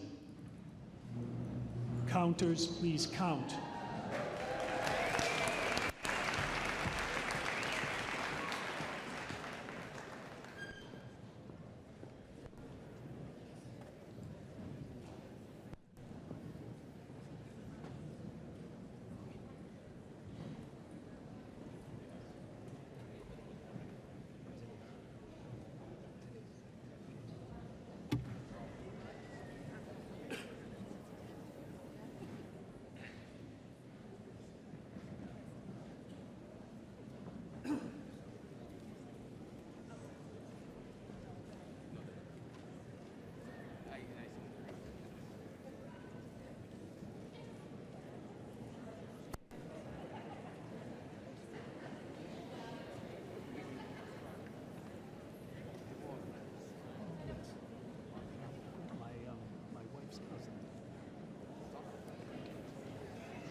Yeah, I would think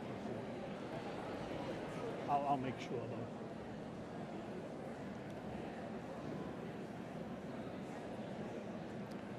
The voters that are at the microphone, I just want to make sure that your vote was counted. You are all set. Thank you.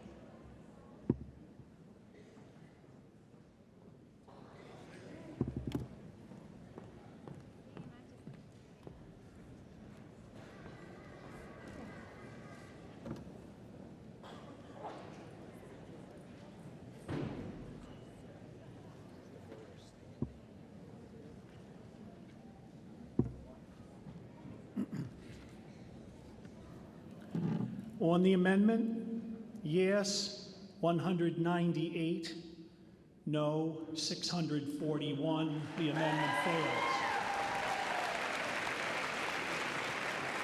Officers, you may open the doors to the hall. We will now continue debate on the article, and hopefully those of you in line can police yourselves as to where you were in line, because I can't remember, so. I think I was in front. Mr. Panelitis. Thank you, Mr. Moderator. So I rise in support of the entire project. I want to point out that this project has been going on for quite a while. I first signed the article, the letter to MSBA when I was chair of the Board of Selectmen, and you guys got rid of me 2 years ago. So that's how long this has been going on. This has been a long time. And if we don't take this tonight, we wait another 6 or 7 years before we get this money. So that's one. Number two, I hear a lot of people talking about why haven't we maintained the buildings we have. Other places have old buildings and they're able to keep them. Why don't we? I work at Tufts University. I oversee every science and engineering building on the university campus in Medford. We recently constructed a $110 million research facility. One of the buildings that was redone was renovated. It's a 100-year-old building. During the project, there was a decision point. Do we keep the 100-year-old building because the alumni know it, or do we tear it down and build a new one? The cost to tear it down and build a new one was significantly lower than renovating the building. We renovated it because it's a university and the alumni like that old building. But we don't need to spend that extra money. Let's build a new school. The other thing, I serve as the vice president of the Tewksbury Lacrosse League as well as the Tewksbury Basketball League. I'm a coach in soccer. I can tell you that we enjoy the ability to use this turf field out here, but that's a very busy field. And the opportunity for all of our youth sports to get out on this new field will be crucial for all of the various youth sports we have, soccer, lacrosse, and others. So that's important. I will also want to say, related to that, if this were just a football field, I would be against it. I'm not big into the whole Friday night light thing. That's not my interest. But because this is a community field that's going to support athletics, both for the high school and kids of all ages within our community, I support it. And then there was one comment related to traffic. And my understanding, and if the either town manager or others can clarify, the inclusion of the loop road that will go around this project will actually improve the traffic conditions that we currently have on Ryan due to the fact of many parents coming and dropping their kids off. The addition of that loop road, as well as the staggering of the opening and closing of the two different complexes, will allow for actually an improvement over the current traffic situation. And so again, I stand in favor of this, and I hope all of you will as well. Yeah. Good evening. I'm Ann Seichter. I live at 13 South Elizabeth Street. I hope we vote yes to build this new school. I want to speak on something that many people may not know about, special education. Kids that might need a little extra or a lot extra help in school. There are classrooms in only some of the Tewksbury schools called the Developmental Learning Centers. And for our kindergarten to fourth graders, they are only located at the Dewing and the North Street. So if you live at the Heathbrook or Trahan side, the kids have to take a van to the school, to North Street or Dewing. This is unfortunate for our children who aren't able to be with their neighborhood friends in school, to see familiar faces at the school and in their own neighborhoods. Neighborhood schools are nice until the education provided is unequal in the different schools. The other point related to special education is that the therapists that work with the children, speech therapy, occupational therapy, physical therapy, etc., they travel to multiple schools in 1 week. How great would it be if they could stay on the same campus for work? I do believe that our most vulnerable children and the people that work with them will benefit from this new school, with special education being accessible and consistent for all. Thank you. I would just like the voter, before the next voter speaks, I just want the voters to know that after Mr. Donnelly at the end of the current line speaks, I will be taking a vote to move the question. Ma'am. Okay. Okay. Hi, my name is Molly Ginsberg, and I live at 135 Livingston Street. I speak here tonight in favor of the new elementary school project. It's obvious that we need to address our elementary schools. Despite being very well maintained, the North Street and Trahan are nearly 70 years old, and they are failing. At this point, any money put into repairing these schools would be a waste. The building committee and the MSBA conducted separate studies with the same conclusions. Repairs to the North Street and the Trahan are estimated at $24 million for each school. This is nearly $50 million in construction costs alone. And this is just to bring these schools up to code, not upgrading these buildings whatsoever. And repairs, they'll take a minimum of 3 years per school. During that time, the students will be displaced throughout the remaining schools in town. They can only repair one school at a time, so that brings us up to a minimum of 6 years and $50 million before these schools are simply band-aided. And remember, these are estimates using current costs. Building costs will only go up in the future. But right now, we have this opportunity for a new school, a new athletic complex, and a space for administration. We have $32.7 million for this project waiting for us. It would be a shame to let this state funding go to another town. We can either take this $32.7 million now or come up with 100% of the cost later. It makes financial sense to vote yes.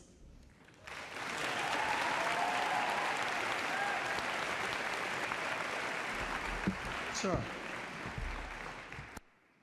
Eric Parker, 15 Dunvegan Road. Mr. Moderator, I stand in support of public education. I am both a product of public education here in Massachusetts and the son of a very ardent Massachusetts public school teacher. However, it's as a result of that excellent education that I received that causes me to be here today to seek some clarity to the overall costs of the project. One of the things that has been mentioned both in the warrant and also verbally here tonight is that we could receive a maximum grant from the state of $32.5 million. Is that amount confirmed? Are we definitely going to receive it? Oh, Mr. Montori. Thank you, Mr. Moderator. Yes, that has been confirmed. The MSBA approved the project on February 13th, and they approved that amount. Thank you. Another question, if I may. The warrant states that the Trahan and North Street schools will be replaced. Is that the case, or will they continue to be utilized? What was the beginning of the question? I'm sorry. The warrant states that both the Trahan and North Street schools will be replaced. Is that the case, as in they will no longer be utilized, or will they continue to be utilized in some fashion? Mr. Francis or Superintendent Malone, either, whichever is appropriate. Oh, or Mr. Montori. Thank you, Mr. Moderator. The plan right now is if this article passes this evening, those two schools will no longer be used as schools. The Board of Selectmen have put together a committee to study the reuse of both of those properties. If this article passes tonight, they will actually appoint the committee who will take within the next year the opportunity to meet with residents, the neighborhood, and decide the best reuse of those buildings. So there are no plans for them at the moment, but once this committee's in place, they'll make a recommendation to the board for their reuse. But they will not be used as a school. The schools will be consolidated into the new school. So just to put a very fine point on this, because there has been a lot of information that has circulated regarding the schools. There have been some news articles that have been printed that said that these schools would be utilized for K-1 schools. Is that correct or incorrect? That's not correct. Thank you, sir. Thanks. Thank you. Ma'am. My name is Diana Hammer, and I live at 120 Lynn's Way. I also am an ardent and avid supporter of public education, and I believe that our children and the education, they are our future, and we need to invest in them. I do have a couple of concerns, and then I also have a proposal or a request. One, like the gentleman that spoke before me, when it is reported that our schools are in deplorable condition and not up to code, I have to question why we aren't maintaining them on a yearly basis so they don't get that way. We can't do anything about the past, but we can do something about our future. So my plea is to ensure that we try to be proactive and to keep our schools in conditions where they don't get out of code. We would never let that happen to our homes. So that's rather my plea. The second one is rather a question, but also a plea, and that is, why are we not attracting more industry into Tewksbury to help pay for these initiatives? It's in. Yep. That's beyond the scope of. It may be, but it's a plea. It's a discussion for another time. It needs to be said. Yep. Proactively, we need to do something to keep and attract industry and stop building multiple houses, multiple units. My third is really, again, a question, but also a proposal, and that is, why do seniors have to continue to, they've paid their dues. I'm 68 years old. For 50 years, I've supported it. I now live in an over 55 community where we get no amenities. And my proposal is, go with the school, go with the field, but exempt low-income seniors and also those in over 55 housing, because the seniors cannot continue to afford housing when taxes have gone up at such an exponential rate. And I figure even with the $445 and $349, that's almost $900, our taxes will go up a minimum of 15%. Again, that's a proposal that you would want to bring to the attention of the Board of Selectmen and the town manager if and when this article is adopted and the costs are actually in place. Excuse me. We've done that, and we're told there's nothing we can do about it. So I just think it's something to be considered and something for you to take under advisement and try to help the seniors of this town and also bring in industry to help with these initiatives. Yes. Before the next speaker, I'd like to have Mr. Francis address the voters' question about the maintenance of the existing buildings. So when when the term is being used to bring up to code, you got to remember these schools were built 65 years ago. When those schools were built, that was the code. So in terms of, as I mentioned earlier on, in terms of maintaining the buildings, to maintaining these 65-year-old buildings with the structures and the infrastructure within the buildings themselves. We've done the best job that we possibly could do, and I'll say it one more time, as I said earlier, in the eyes of the MSBA, which comes out and takes a look at all the schools and the way they're being maintained, they felt that we're maintaining them in such a way that they gave us that extra 1.1 in reimbursement. Thank you. Thank you, Mr. Francis. Sir. Mr. Moderator, George Ferdinand, 56 Pratt Street. Until the last speaker, I wasn't going to be Mr. Controversy again, but I might as well do it. I'm trying to figure out why, in the 5 years I've been living in the town, why the voters keep voting down all the new revenue streams. The leaders got to do what they can do. What I wanted to say on this article is... Sir, could I have you speak more into the microphone? Yeah. Thank you. On this article, what I wanted to say is I always look at what I can do civically or public policy. We look at our lives, and when I do this, I look at my life on these issues and say, what can I do? I should have gotten to public policy when I was a kid. That's one regret I have. But one regret I don't have is the amount of times I had to move and the reasons why I did move. On this issue, I've even had people say to me, why don't you run for school board or whatever, and I've never done that because I haven't had kids of my own, and I don't think I should speak on that if I don't, but I want to say one last thing. Got married when I was 27 years old, and my wife and I were going to have kids about 7 years later. My wife got ovarian cancer, and she couldn't have children. And I want to tell all the kids in this town today, I'm supporting this bill, definitely. Thank you. Sir. Hello, Eric Jodry, 22 Randolph Drive. I have a few comments and questions. It's been 50 years that it's taken this long for the schools to deteriorate and get this way. Instead of raising property taxes and putting so much heavy tax burden on the taxpayer and borrowing at such high interest rates, how many contractors have bid on this? How much money has been put aside throughout the years to pay for this? And what assets can the town sell to mitigate the borrowing of $65 million? Mr. Montori.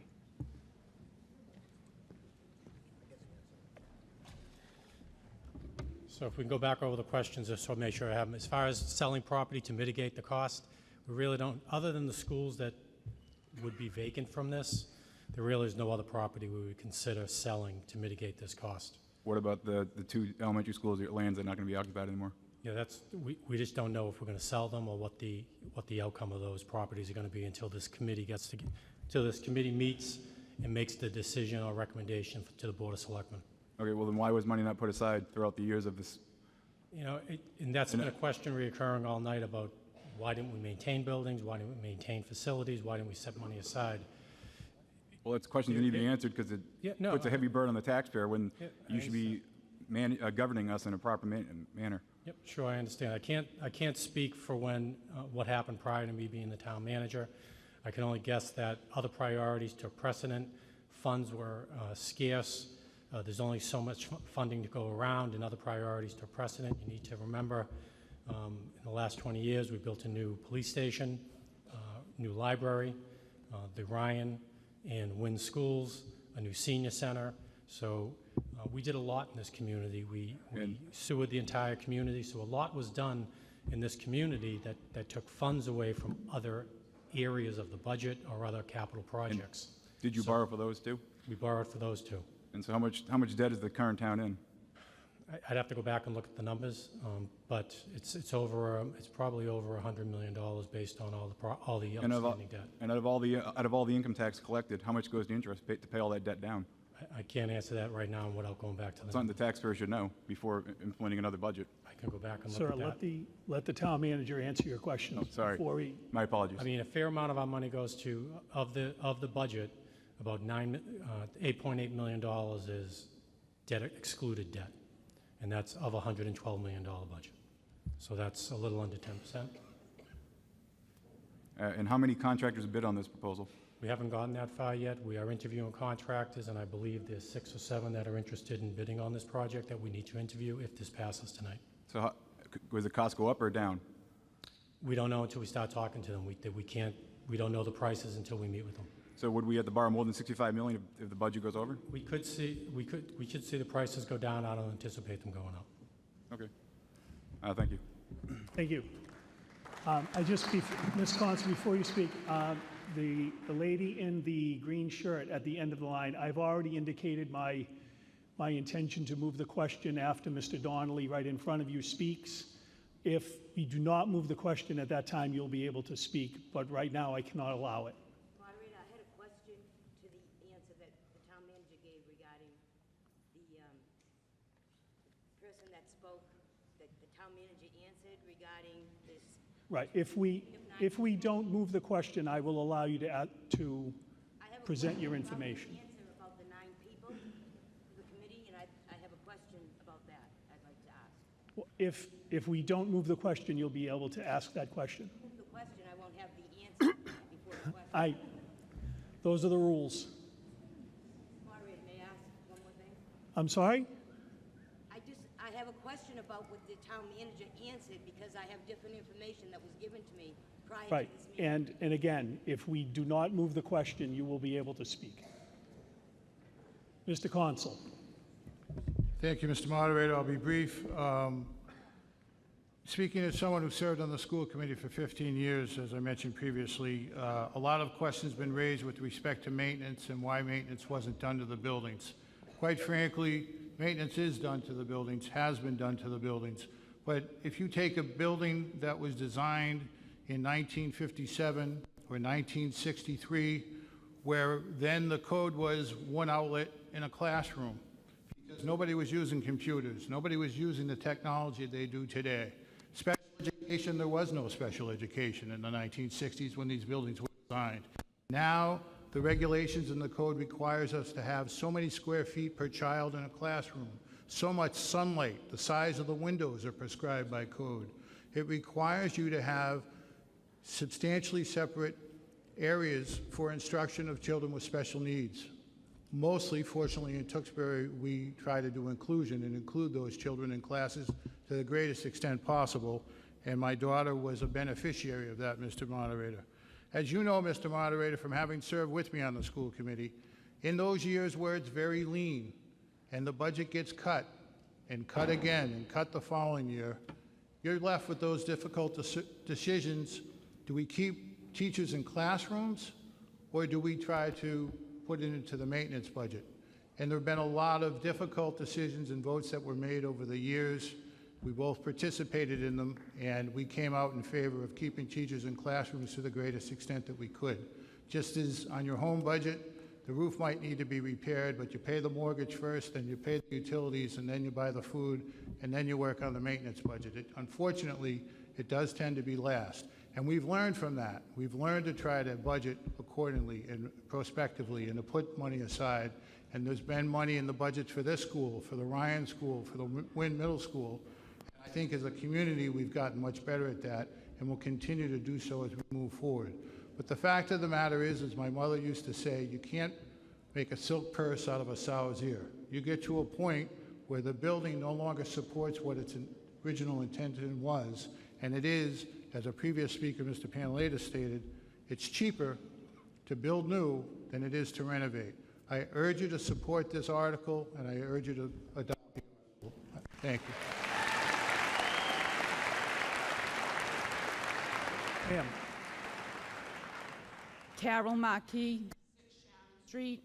I wanted to first thank everybody that worked on this because I know you guys put a lot of time into it. Could you pull the mic down? There you go. I know that people put a lot of time into this. My oldest graduated, was the last graduating from the old high school. There were, I think, 2 plans before this school that were to be voted on, and I voted them both down, fully knowing that he was going to be going into that school with leaky roofs. I voted them down because it didn't seem like the right fit, and thank God I did, because this was the right fit. It concerns me that kindergarten and first grade are not even being addressed in this plan, which means if this gets voted through, in a few more years, you're going to be coming back to the taxpayer saying, we now need to deal with kindergarten and first grade. Since I have lived here 27 years, we have built a new police station, a new library, new Ryan School. We've done over the Wynn Middle School, new high school, new senior center, and I believe, did they make renovations to the fire department? I'm not sure about that. That's a lot on one person's generation of taxes. And it concerns me. Like I said, I feel like this is a partial plan. And I just don't want to be getting addressed in another few years asking for more money. So I'm not for it for that reason alone. Thank you. Thank you. Pam.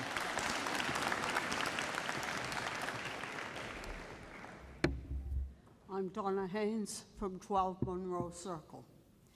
When I tell you that, you're going to say, oh, she's definitely against the school project because of that not in my neighborhood kind of attitude. And I'm not really against the project. I'm against the location of the project, the entire project. I feel like we should have had a chance to know about the areas that might be considered before this plan was even put out. I felt I never knew a thing about it until it really was ready to be consummated. And I've been to many of the meetings describing the plan and the whole thing, and the only place I've gotten any comfort at all is in my weekly meetings with Ms. Montori. Going there and talking about the project in detail week after week after week, at least I had my voice heard. It doesn't mean we ever talked about, let's not do this. We talked about how to make it better for the neighborhood I live in. And I'd like to say not in my neighborhood for the athletic field. I can't do that because you won't separate it from the school. But it's right behind my house, folks. And I think I'm going to have entertainment full tilt most of the year. And when I say behind, I mean right at the property line, okay? The road and the field. But I know the tenor of this room tonight. I will still vote no because that's my conscience, because I just don't think this is the right place for the project. I'm a little nervous about the combinations because it isn't going to work the way it's described. I'm sorry. I spent my life in schools myself, okay? But the things to consider, traffic, the overcrowding of the whole center of Tewksbury, where the traffic conditions are never going to improve. And the mixing of ages I don't like, and the other part, of course, the taxes are going to affect me a lot, and so are they going to affect everybody in the town, okay? And so I'm ambivalent about it, but please don't look at me like I'm an ogre when I stand up for no, because I have to do that. And don't look at us that way, because our neighborhood is being impacted more than any place else in town. There's 5 of us that are direct abutters to the property. And the rest of our neighborhood on the other side of the street will be affected too, okay? So give us some slack for having a hard Ma'am, please adjustment speak. problem. I just want to make sure you're heard, that's all. Give us a little slack. It's going to be a huge adjustment. Thank you, ma'am. Mr. Donnelly. Kevin Donnelly, 8 Westland Drive. I rise tonight amid a lot of controversy on the school proposal, and I am very concerned. I know we need new schools, and people— Mr. Donnelly, into the mic. Yes, thank you. People talking about they need it for the kids, and I agree with them. But I don't like the numbers in this proposal. In that regard, I'd like to speak on that, but I want to propose an amendment to the proposal. Tough. It's too bad. It's $98 million. We've been doing really well here. Let's keep it up. I would like to propose the following proposal. If you go to the motion order, that the town of Tewksbury appropriate the amount of $53,088,000. And in the third line, you take out in school administration offices and new athletic field complex. What this does is the $53 million is the amount of eligible and legitimate costs that the Massachusetts Building Committee approved. You would still get the $32 million. And instead of borrowing $66 million, you'd borrow only $21 million. You'd save $300 a year for each house. Now, the other items have some merit, but they're hiding behind the school. There's $42 million of pork in this proposal. I hate to say it. New athletic field, administration offices, all kinds of drainage, roads, this or that. This is ill-conceived and wasteful. And if you adopt this, you will still get the $32 million, but you save 42. And if these other proposals are worthwhile, propose them on their own merit. Don't hide them behind the school. and that's what you're doing. Bring them to the fall town meeting or next year's, and put them for what they're worth. I'm not against them, but I think they shouldn't be part of this. You know, you're saying we're going to borrow $66 million, but $42 million is extra. Got nothing to do with the school. So what's going on here? You guys are out to lunch. I mean, this is just not right. Mr. Donnelly, please. And that's all I got to say. Thank you. Mr. Donnelly, I would need your amendment in writing to be submitted, but I also have a question before you submit it. Sure. About 20 minutes ago, the voters in the hall rejected an amendment to reduce the amount of the article by $10 million. Your amendment We'll reduces the amount of the article by $45 million. Right. Are you still, given that information about the tenor of the hall, are you still interested in submitting your amendment? Yes, I am, because this would use the money most effectively. Okay. The other way is a waste of money. And I'm sorry, I'd be remiss if I didn't bring that up. Okay. Thank you. As the submitter of many amendments, we will accept yours for debate. Mr. Montori has already indicated a desire to speak on the amendment, and that is what we'll do. Mr. Montori. Thank you, Mr. Moderator, and I would ask that you defeat this amendment. The $98.5 million and the wording in this article are specifically from the MSBA. Any changes to that amount based on the project budget would be problematic for us to get funding from the MSBA, so I would urge you not to vote for this amendment. In addition, I respectfully disagree with Mr. Donnelly because he is not correct on any of his figures or his assumptions on how we went about this project.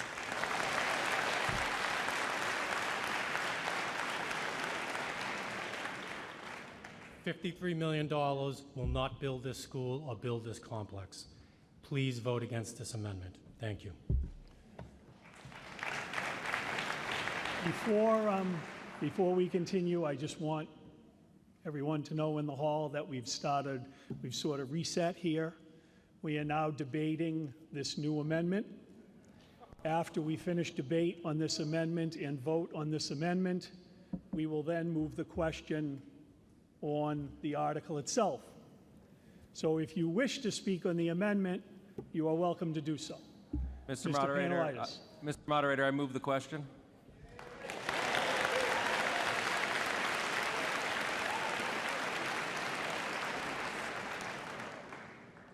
Mr. Cook.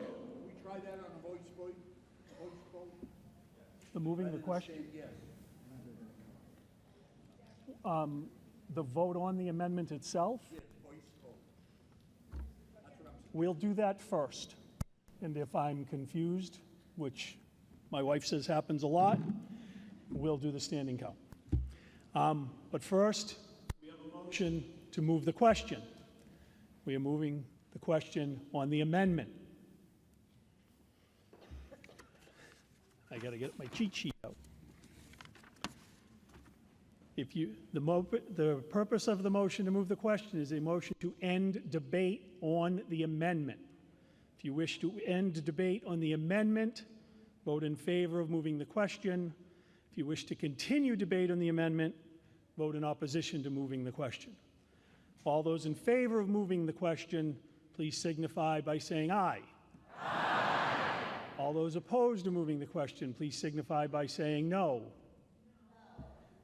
We will move the question. On the amendment, if I may have the text of the amendment. It's a similar amendment to our earlier amendment. And I get the right glasses. This amendment on line 1 changes the amount of the article from $98,503,724 to $53,088,000. And in line 3, strikes the phrase, "and school administration offices and a new athletic field complex," And that's it. Does everyone understand the amendment? Put my other glasses back on. All those in favor of the amendment, please signify by saying aye. All those opposed to the amendment, please signify by saying no. No. The amendment is defeated. We will now take a vote on moving the question on the article. If you wish to end debate on the article with no amendments that have passed, it is as written in the warrant. If you wish to end debate on the article, vote in favor of moving the question. If not, vote no. All those in favor of moving the question on the article, please signify by saying aye. Aye. All those opposed to ending debate on the article, please signify by saying no.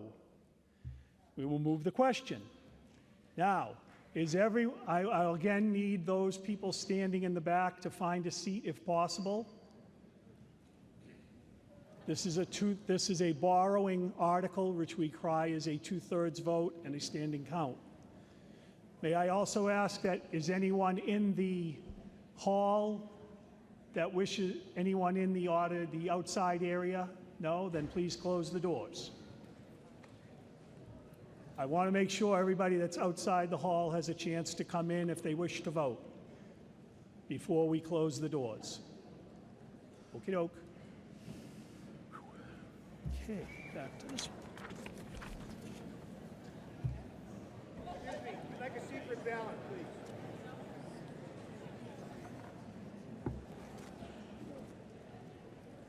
Let me see. Hold.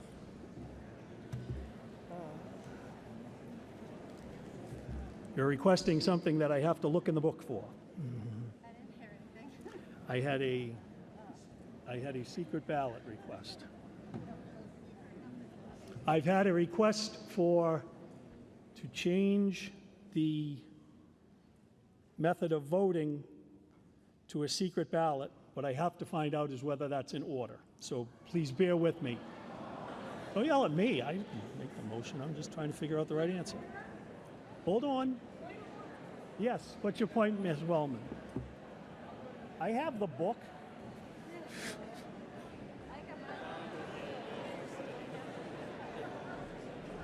Mr. Moderator, the motion to fix the method of voting is a non-interruptible motion. It is out of order.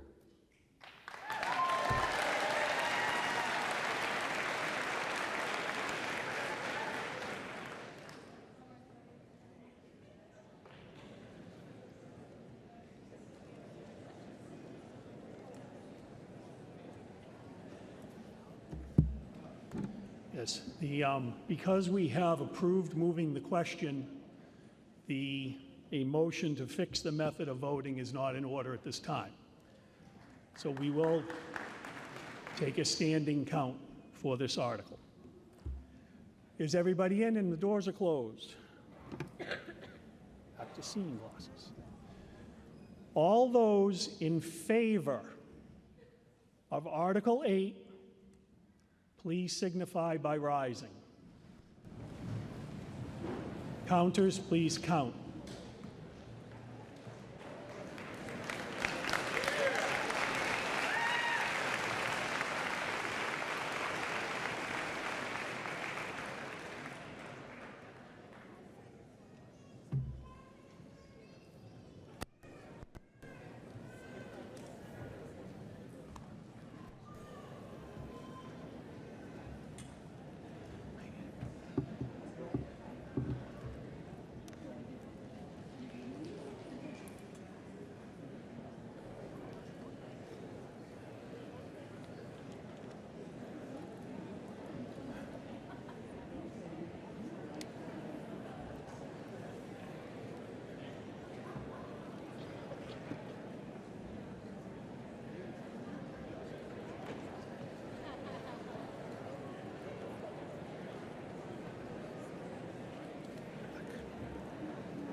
Anything.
All those opposed to Article 8, please signify by rising.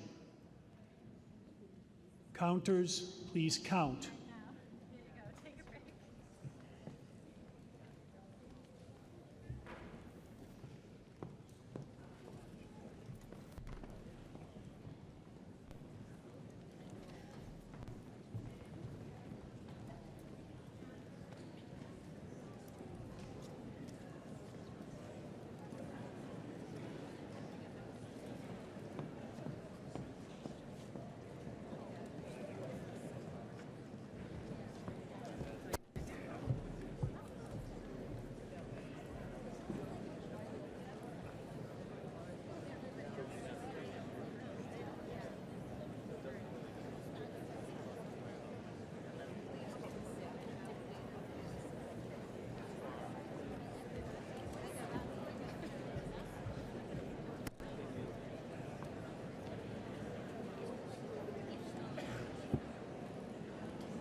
That's correct.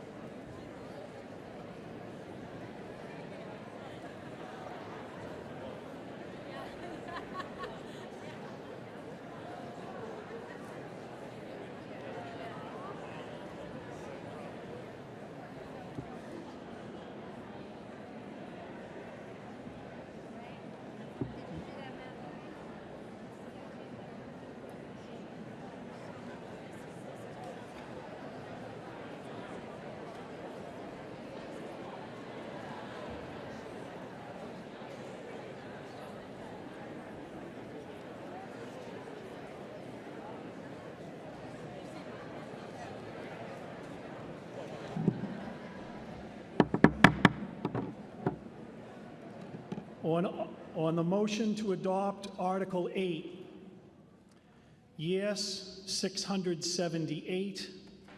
No, 106. Required 523 votes to pass. We'll now take a 5-minute recess so the moderator can sit down.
Are we ready, folks? I can't start an article after 11 o'clock, so I'd like to get through Section 2 tonight, if we can do it. Let's see how we do. We are moving on to Article 9. Mr. Wilson. The Finance Committee would like to defer this article to the town manager and the Board of Selectmen. Mr. Montori. Thank you, Mr. Moderator. I would ask that this article be withdrawn, and we will do more research and a study on the issue and possibly be back in the fall. Thank you. We have a request to withdraw Article 9. All those in favor signify by saying aye. Those opposed signify by saying no. Article 9 is withdrawn. Article 10, Mr. Wilson.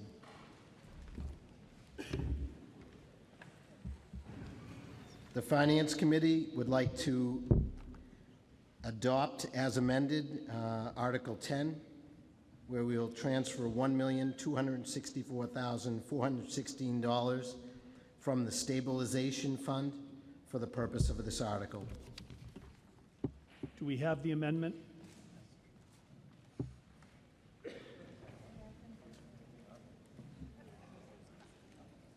Yeah, if you could. Mr. Town Manager, please read the amendment. Thank you, Mr. Moderator. The amendment strikes two items on the article. The first, we are deleting the new rescue truck under fire, $95,000. The bids for the truck are coming in higher than we anticipated, so we'll revisit that at a later date. And then under the top section of the article, under the DPW items, where it says 2 F-550 dump trucks, a dump with plow package, we want to delete F-550 and make trucks.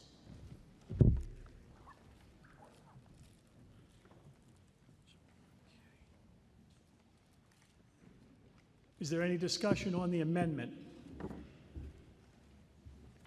We will vote on the amendment first. This requires a majority vote. Well, I'm sorry. Ma'am, please come to the microphone. Thank you. Hi, Judith Vader, 838 Chandler Street. I have a question. Are you deleting the 2 F-510 dumps with plow package? That item completely? No, we're not deleting the trucks. We're just deleting the specific truck that we proposed to buy, which is F-550. We understand Ford will be coming out with an F-600, and we just want the opportunity to have the flexibility. Thank you. Is there any further discussion on the amendment? Seeing none, on the amendment to remove the word F-550, correct? That's from the first section line item, and to remove the new rescue truck from the fire department line item and change the total fire department from $260,000 to $165,000, and to change the total of the article from $1,359,416 to $1,264,416. All those in favor of the amendment, please signify by saying aye. All those opposed signify by saying no. The amendment is adopted. Is there any discussion on the article as amended? Mr. Wilson, actually, could I have a motion to adopt the article as amended? The Finance Committee moves to adopt Article 10 as amended. Thank you. Seeing no discussion, this is a transfer from stabilization, requires a 2/3 vote. All those opposed, I'm going to do this in reverse, all those opposed to Article 10 as amended, please signify by rising. I see 0 voters rising. All those in favor of Article 10 as amended, please signify by rising. I see 82 voters rising. Article 10 is adopted unanimously. Article 11, Mr. Wilson. The Finance Committee moves to adopt the transfer of $2,120,000 from the Water Enterprise Fund retained earnings for the purpose of Article 11. Thank you. Is there any discussion on Article 11? Seeing none. All those in favor of Article 11, please signify by saying aye. All those opposed, please signify by saying no. Article 11 is adopted. Article 12, Mr. Wilson.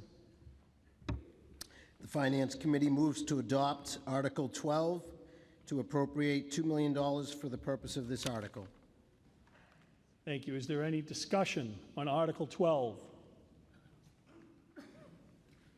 Seeing none. Article 12 is a borrowing article. It requires a 2/3 vote. I'm going to take this vote in reverse.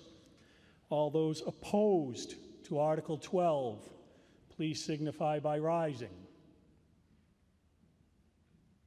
Sir, are you rising in opposition or are you, okay. I see 0 voters rising. All those in favor of Article 12, please signify by rising. Article 12 is adopted unanimously. Article 13, Mr. Wilson. The Finance Committee moves to adopt Article 13 to transfer $20,000 from the Sewer Enterprise Fund retained earnings for the purpose of Article 13. Thank you. Is there any discussion on Article 13? Seeing none. All those in favor of Article 13, please signify by saying aye. All those opposed signify by saying no. Article 13 is adopted. Article 14, Mr. Wilson. The Finance Committee moves to adopt Article 14, the transfer of Everybody stay in your seats, please. Everybody stay in your seats. There's a lot of cabling on the floor. I don't want anybody to try to walk and trip on the floor while this is a new one for me. I'd like to recommend that we continue the meeting this way. Is this? So if we could have, I can't read anything. no, everybody just please stay in your seats while we figure out what we're doing next. There are more lights going out.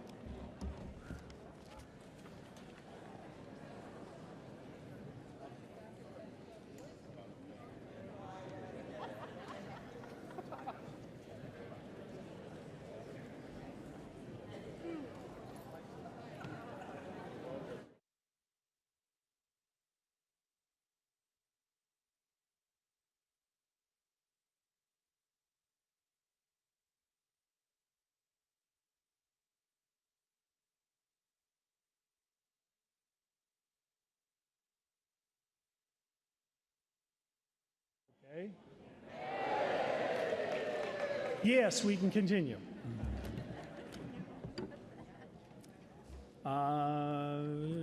Article 14. Yes. Mr. Wilson. Article 14.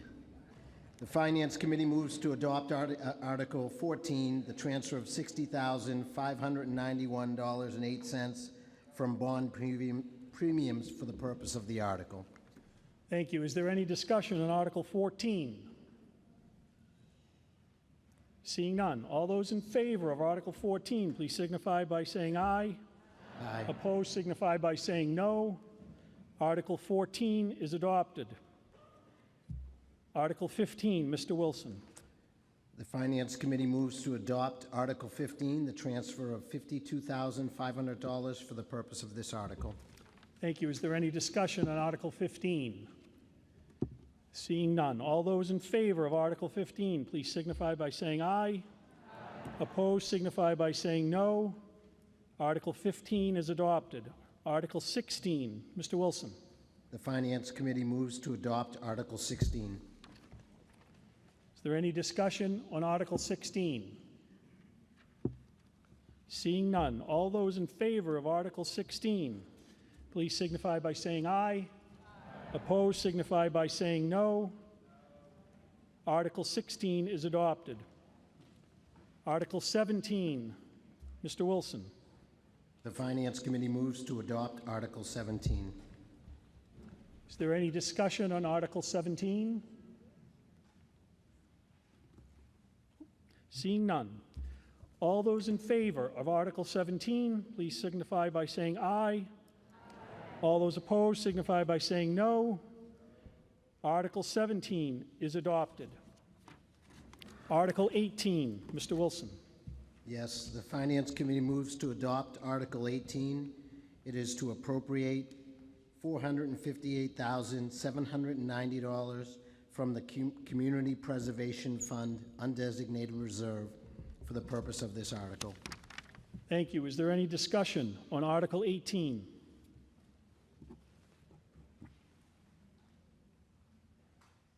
Are you coming to the mic? Okay. Seeing none. All those in favor of Article 18, please signify by saying aye. Aye. Opposed, signify by saying no. Article 18 is adopted. Article 19, Mr. Wilson. The Finance Committee moves to recommend adoption of Article 19. It's to appropriate the sum of $150,000 from the Community Preservation Fund undesignated reserve for the purpose of this article. Is there any discussion on Article 19? Hi, Patricia Ketty, 148 Beach Street. I'm just curious, having taught at the Ella Flemings for many years, what are they going to do with the Ella Flemings now? Like, we're renovating it for what purpose? Mr. Town Manager. Currently, we don't have an exact purpose for the building. What we'd like to do is to renovate specifically the first floor to the historic period of a one-room schoolhouse. There are 3 rooms on the first floor, I believe, that we'd like to renovate to its historic character. The Historic Commission and Society really haven't decided exactly what they would like to do with the building. The selectmen haven't either, but we want to renovate it first so it doesn't get too It is far. on the National Register, isn't it, of historic buildings? I don't know if it's on the National Register. I'd have to double check that, but it is a historic building, and we want to bring it back to its character. Okay, just curious. Thanks. Sir. Yes, Bob McKenna, 29 Oregon Road. $150,000, and it doesn't seem like you know exactly what this money is being spent for and the exact reason we need to. I don't think we have enough money in this town to throw away. If we have an extra $150,000, give us an extra firefighter or a policeman. This seems a little frivolous to me. Thank you. Mr. Town Manager. The money is coming from the Community Preservation Act funding, which has 3 specific purposes. It can be used for historic renovations or preservation of historic properties. It can be used for open space or housing. So the money we're using tonight is coming from that fund for a specific purpose for historic preservation. And even though we don't have a specific purpose for the building itself, we do have a purpose for the $150,000, and that is to hire an architect to begin the design of the historic renovations of the building, specifically on the first floor. Elizabeth Carey, 50 Langley Lane. I would motion to indefinitely postpone this article until we get some definitions or some answers as to why we are doing this. First of all, I heard that the Board of Selectmen got this building from the school committee. Now I'm hearing that the Historic Commission and the Historic Society, which the Historic Society is not a part of the town government, what they purpose, what they think they are going to do with it. So I'd like to make a motion to indefinitely postpone this article until we can get some clear answers. Thank you. Mr. Sears. Doug Sears, 80 Geiger Drive. I am president of the Historic Cal Society and a former member. The microphone. Excuse me. I'm the current president of the Historic Cal Society and a former member of the Historic Commission. just in general, I hear what Mrs. Carey has to say, and I just know we've been talking about the Ella Fleming's School and its preservation for as long as I've been in Tewksbury, and it's about 30 years. And I think this article gives an opportunity to, to bring together a lot of the disparate threads that have been out there. And we need to preserve something in this town that is of historic value, not keep knocking things down and building great big things up all the time. I think to concentrate in the beautiful North Tewksbury setting, this school is a genuine treasure for the town, and this article will go a long way to focusing and preserving that school building. Thank you. Thank you. Ma'am? Alexandra Louder, 1001 Whipple Road. Mr. Moderator, I wanted to ask for clarification. The funds being used for this preservation project, I want clarification that this is money that is earmarked only for historical preservation and can't possibly be used for anything like a school or going towards the fire station, anything like that. Mr. Town Manager. Partially correct. They are earmarked for historic preservation, housing, or open space. Only those three. It cannot be used for hiring a police officer or a firefighter. Understood. Thank you. Is there any further discussion on Article 19? We have a motion for indefinite postponement of Article 19, and this motion is acted upon before a motion to adopt. Indefinite postponement is a negative action. Its intent is to defeat the article, and it requires a majority vote to prevail. If you wish to defeat the article, vote in favor of indefinite postponement. If you wish to vote on the adoption of the article, vote in opposition to indefinite postponement. Does everybody understand that? Okay. All those in favor of indefinite postponement of Article 19, please signify by saying aye. Aye. All those opposed to indefinite postponement of Article 19, please signify by saying no. No. Indefinite postponement does not prevail. Now, on the we have a motion to adopt Article 19. All those in favor of Article 19, please signify by saying aye. Aye. All those opposed to Article 19, please signify by saying no. No. Article 19 is adopted. Article 20, Mr. Wilson. The Finance Committee moves to recommend Article 20 to appropriate $4,200 from the Community Preservation Fund Undesignated Reserve for the purpose of this article. Thank you. Is there any discussion on Article 20? Ma'am. Jennifer Nagel, Jenny's Way.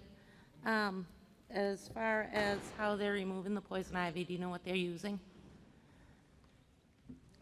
I'm sorry, I didn't hear you. I didn't get your question, ma'am.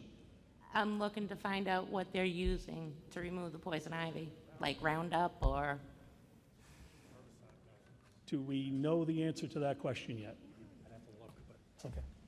It's definitely a herbicide. I was just not sure exactly which kind it is. If you want to give me a minute, I can look it up. Or we could maybe set it up so that I bring my goats over there for half the price. Well,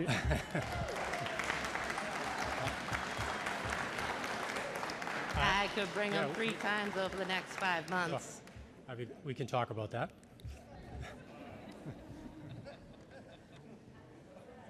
Is there any further discussion on Article 20? Could I just, Mr. Moderator, not to question 20, but because I just am very concerned that, like, for example, Article 19 for the indefinite postponement, to me, in my hearing, I heard yeses and nos. I think we really should be standing, and I was very confused of why we didn't, and we were just yelling yes and nos, and whatever more you heard for that answer was how the vote went. We were standing for other articles. Why can't we do that when there's people yelling yes Ma'am, you're and making a no? point of order, and I'm happy to discuss your point of order. The vote on Article 19 was clear for adoption, in my But opinion, and I heard that's people the... yelling yes, and I heard a lot of people yelling no. That's all I'm saying, Mr. Moderator. No, I understand. Thank you. Is there any further discussion on Article 20? Seeing none. All those in favor of Article 20, please signify by saying aye. All those opposed signify by saying no. Article 20 is adopted. Article 21, Mr. Wilson.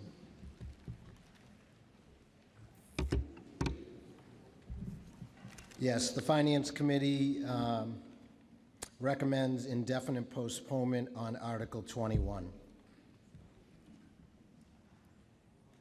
Is that a motion?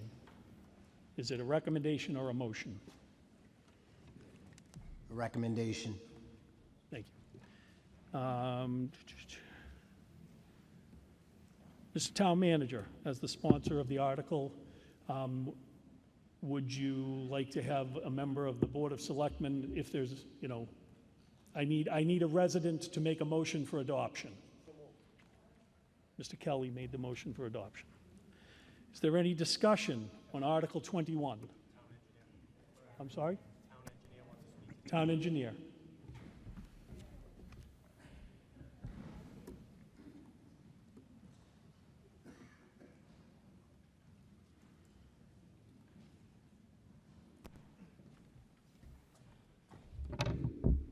Thank you, Mr. Moderator.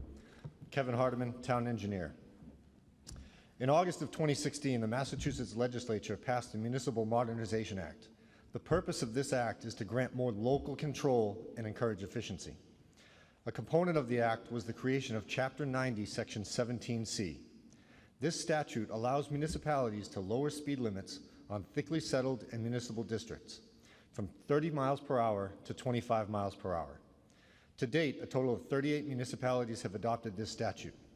Prior to this legislation, when a municipality wanted to change speeds on their local roads, they were required to seek approval from the Massachusetts Department of Transportation and the Registry of Motor Vehicles, which has multiple steps and can take several years. The purpose of this article in front of you tonight is to place control over speed limits in thickly settled and business districts with the town's legislative body. I want to reiterate that this only applies to areas where current statutory speed limits are 30 miles per hour, and it does not include such locations where special speed regulations already exist, such as Whipple Road, Shawshene Street, and Andover Street. Studies have shown that reducing speed limits by 5 miles per hour below engineered recommended speeds increases safety by reducing vehicle speeds and accidents. If adopted, this regulation will be implemented on a case-by-case basis.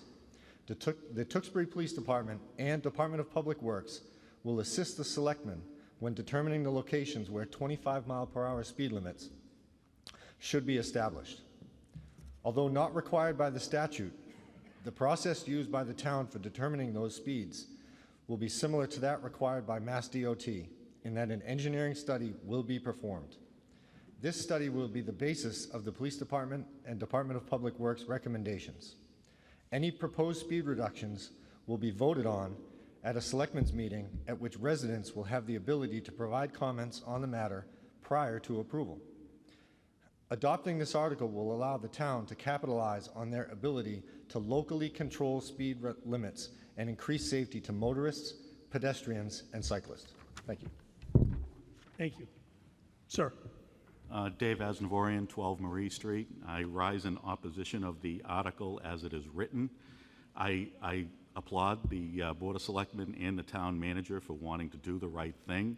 I think the article as written has insufficient checks and balances for the community. I've seen this power abused in other communities. I'm sure many of us have driven through some where suddenly many streets are now 25 miles per hour. And from my standpoint, if there were some checks and balances where a recommendation is made, but it goes on to a ballot, or it goes before the community as a warrant article, I'd feel a lot better about it. But right now, it's just a decision by the Board of Selectmen. That's it, it's done. So unless there are safeguards put in place in writing that demonstrate the community has control and a say, I can't support the article as written. Thank you. I have one question is as a follow-up to that.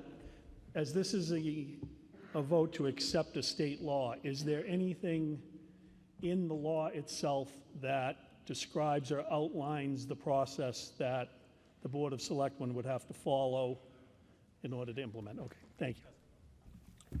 Sir. My name's Ken Michaud. I live at 76 Patrick Road, and I'm opposed to this. I started looking for a house in September 2016. I read in the news shortly after about the decision that was made here to reject this ordinance or to reject this bylaw. And that caught my eye because it seems like Tewksbury is a place where people have some common sense. I bought my house a few months later, and the rest is history. The point is, voters have rejected this before, and they should reject it again. I'd also like to correct the town engineer because he's actually wrong. If you read the MassDOT guidance, you are not allowed to set speed limits on a per street basis. You accept it in all thickly settled areas. It's in black and white. I have a copy of the guidance letter from MassDOT in my email. I can forward it to you, but that is incorrect. You can set it for the entire town, or you cannot adopt it. So that's what we are kicking over to the selectmen is that then can you decide to set a speed limit of 25 miles per hour in all thickly settled areas, which the statutory definition of that is very specific, and it meets most of the areas with the exception of the ones that are under state control in this town. So right now, the selectmen can set a speed limit on a per street basis, but it's based on an engineering study that has to be taken on that street based on data, and they set the safest speed, which is not necessarily the lowest speed for that street. So I would urge that we reject this ordinance. I work for biotech startups. I'm in Cambridge and Somerville every day. I moved here for a reason. I did not move to Cambridge and Somerville, and I don't want to be sitting in 25 miles per hour traffic every day. So I know the town that I moved to has common sense. I hope it still does, and I urge you to reject this measure as you have before. Thank you. Thank you. Mr. Ferdinand. Mr. Moderator, George Ferdinand, 56 Pratt Street. I stand in opposition to this for a couple reasons already stated, but just one or two more things. A definition of thickly settled, I don't quite understand, but so I leave that to discretion. That part I don't kind of like. Also, one other thing I wanted to mention is I know the goal of the town is to get Main Street, probably Shashi, and a few other main roads with sidewalks, but that's another thing. I don't even want to consider something like this until sidewalks are on a lot of streets. And that's probably just about it, but I stand in opposition. Thank you. Mr. Panelitis.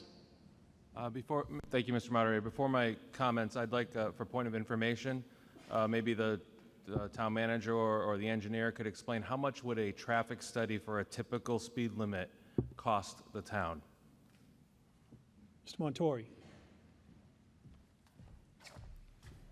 Thank you, Mr. Moderator. Approximately $10,000.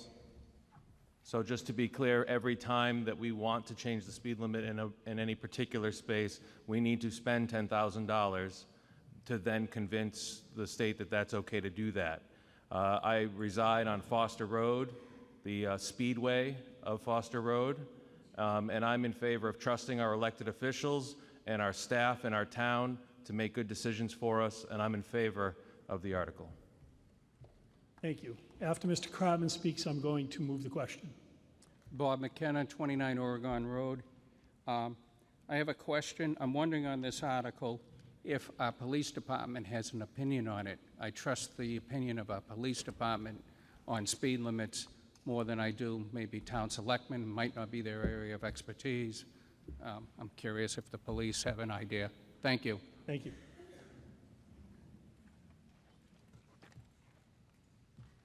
Chief Sullivan. Ian, same thing.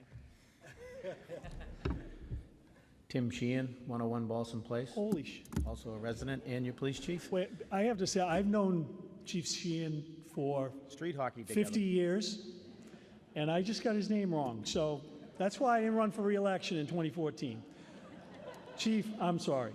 It's all good. I rise in support of this article, and for all the reasons mentioned by Mr. Panelitis. I have faith in the work that gets done by the personnel in my department. We will have a hand in any of the reductions of speed limit. We currently have a process in place. Every time we get a complaint in a neighborhood, we put our own data tracker in that neighborhood for 2 weeks. It's invisible. To see what the speeds are, what times of the day people are speeding, if they are speeding. Oftentimes, the reports come back where there really isn't any problem with speeding there, and people, see that and they believe that's taking place, but it actually isn't.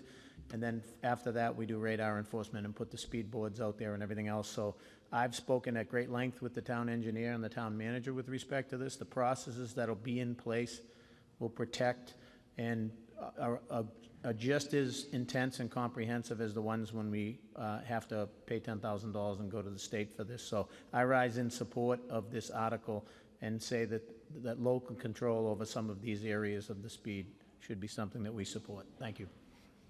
Thank you, Chief. Mr. Kratman. Yes, my name is Mark Kratman, 8 Sunset Road, Tewksbury. I'm a selectman on the board, and I work for Mass DOT in the daytime. So if we were to send in... Into the mic, sir. Sorry. Thank you. If we were to send in a traffic study into Mass DOT, it usually goes by the 85th percentile of what we do on that roadway when they're taking the traffic counts. When we have to send in a traffic count, it's going to be somewhere between $60,000 and $80,000 to do a traffic count, just to send it in. And the majority of them are not going to be passed. What usually happens is, depending on how fast those vehicles are going, and if you drive on a street in Tewksbury, you know that most of the roads, we get people going pretty quickly up and down those roadways. 25 to 30 miles an hour makes a big difference. It could save somebody's life. I think we need to really look at this. It's a public safety issue. I think we could use our common sense in certain locations to make it safer. We did not pass this before, and afterwards I got a number of phone calls of people asking, how come we can't lower the speed limit? Well, this is exactly how. It will be on a case-by-case basis. So residents can be telling us where the unsafe locations, our police can be telling us where the unsafe locations, and we can have our traffic engineer look at the location. It's common sense to make it safe out there. 5 miles an hour is not going to stop anybody from getting up and down the roadway, but it may save somebody's life. So I strongly hope you support this article. Thank you. Going to take a vote to move the question. All those in favor of moving the question, please signify by saying aye. All those opposed signify by saying no. We'll move the question. All those in favor of Article 21, please signify by saying aye. Yes, hold on, I'm sorry. And just so we're clear, we only have a motion to adopt from Mr. Kelly of the Board of Selectmen. The Finance Committee recommends indefinite postponement, but did not enter that in the form of a motion. It is a recommendation only. All those in favor of the adoption of Article 21, please signify by saying aye. Aye. All those opposed to Article 21, please signify by saying no. No. The chair is in doubt. All those in favor of Article 21, please signify by rising. Counters, please count.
All those opposed to Article 21, please signify by rising.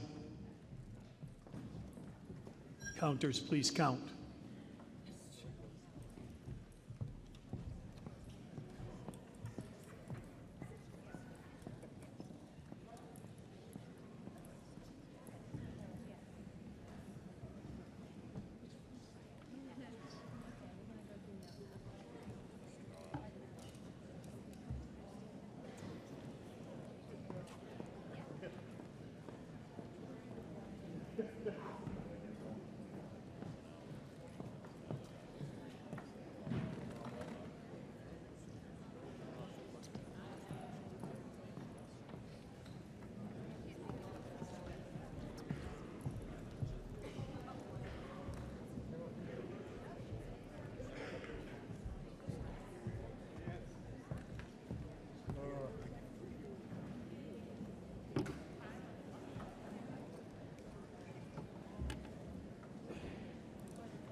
On the motion to adopt, yes, 195, no, 104. Article 21 is adopted.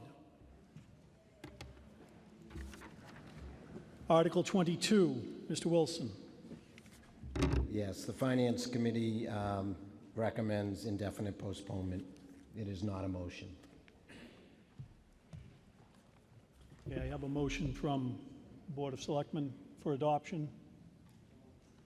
Motion made by Mr. Kelly for adoption. Is there any discussion on Article 22? Mrs. Carey. Elizabeth Carey, 50 Langley Lane. I would like to know the definition of safety zones.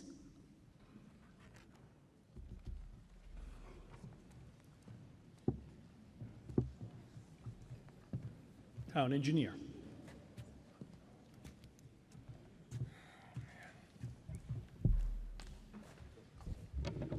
Thank you, Mr. Moderator. Kevin Hardeman, Town Engineer. A safety zone would be defined as an area with a speed limit of 20 miles per hour. Oh, don't leave.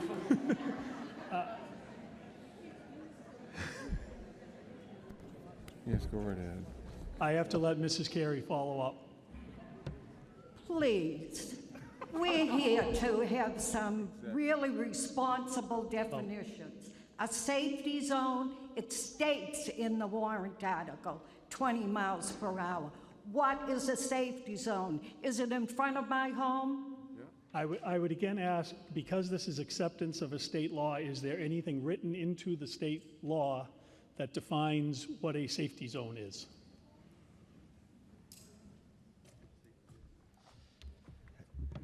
The state law specifically outlines where the safety zones can be established, and those are on any roads in the town that are not state highways. However, you can request a safety zone be established in the town on a state highway with approval of Mass DOT. So your Still answer is confusing. basically any town road. Pardon?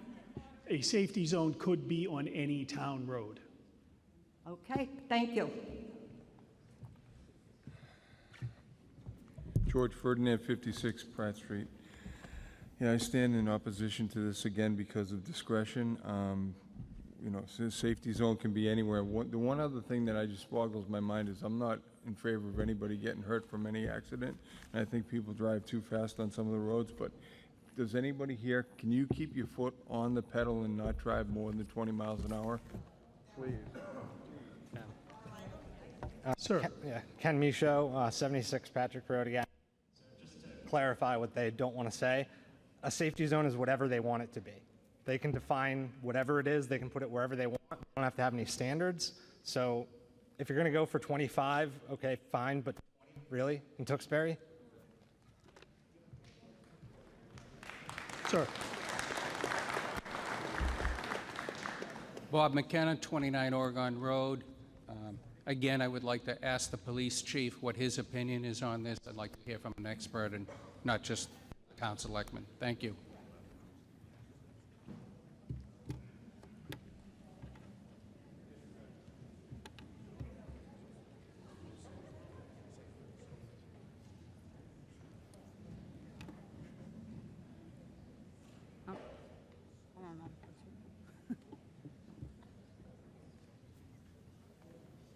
Chief Sheehan. Again, it is the police department's perspective that we should rise and support this article. This will give the opportunity that we once had in areas where we have ball fields and kids playing and recreation to reduce the speed limit to 20 miles an hour in that area. And I understand it appears that there's some sort of a conspiracy theory that people are looking to, in some way, shape, or form, put 20-mile-an-hour speed limits on Main Street or on a very busy street like Shawshene Street or Whipple. That's not the case. This just gives local control so that our selectmen, who we voted in office, our police chief, and the engineering department at the Public Works can work together to make the streets safe, to give plenty of notice, to make sure that everybody is aware of why that's happening, and just to make sure that we have a very safe community for our children to recreate. Thank you. Thank you, Chief. Ma'am.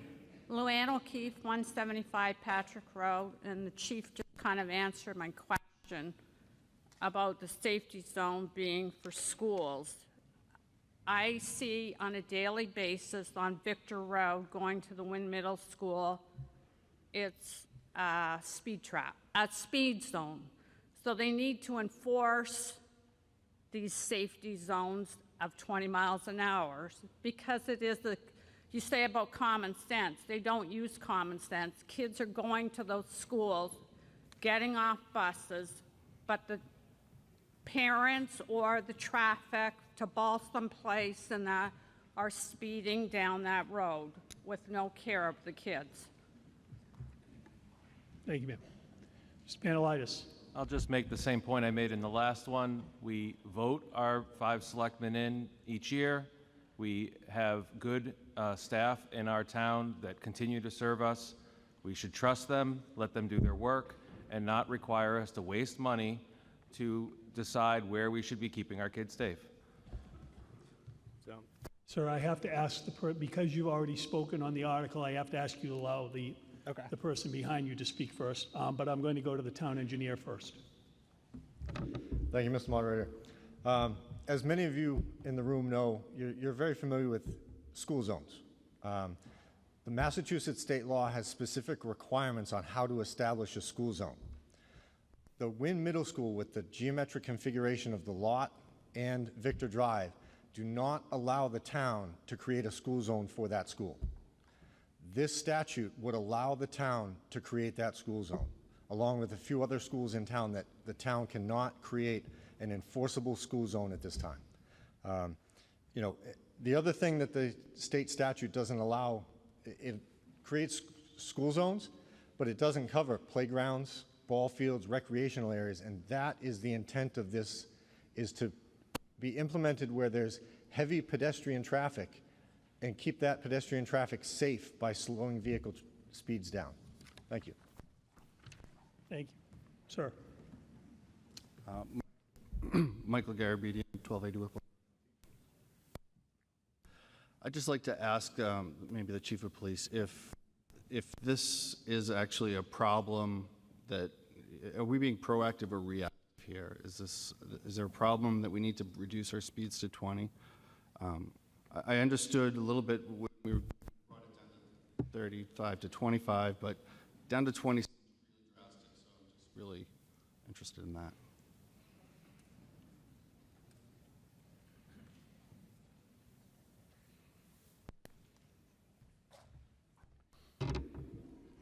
I don't know if anybody is aware of the fact that the signs that are down on Livingston Street now are just advisory speed limits. They're not ones that have to be followed, because there was a time when some signage was put up throughout the town regulating speed limits that was, that did not coincide with Mass DOT regulations. So we had to go and fix all of that. This gives an opportunity to go back to an area where the kids are playing and recreating in our schools and reduce the speed limits to 20 miles an hour. So this, in my eyes, is a good thing for the community. It's not just proactive, but it is something that we had done in the past that we didn't have authority to do, and now we're going to have authority to do it and do it properly. Thank you, Chief. After the last voter in line, I'll be moving the question. Mike Sir. Lemiasso, 30 Lynn's Way, Tewksbury. Concern is in lowering it down to 20 miles per hour, it's going to create a lot of tailgating and could lead to additional accidents. Is that are you? No, it's a point. I'm opposed to it because it could lead to more tailgating and additional accidents, especially drivers that come through Tewksbury and don't understand why it's been lowered to 20. They just ignore it, and they try to encourage the car in front of them to drive faster. Thank you. Yeah. Sir. Thomas Rabina, 940 Main Street. I have a comments and some question. I'd like to know why the Finance Committee moved to motion it postpone it indefinitely. Mr. Wilson. I don't want to speak for everyone on the committee, but we voted 4-2 in favor of indefinite postponement. The reasons were really and if I get it wrong, but basically they didn't feel that the article had enough checks and balances within it to give us the comfort that we're looking for. Did I get it? I'll let David take it. I was kind of the leader of the revolt on this.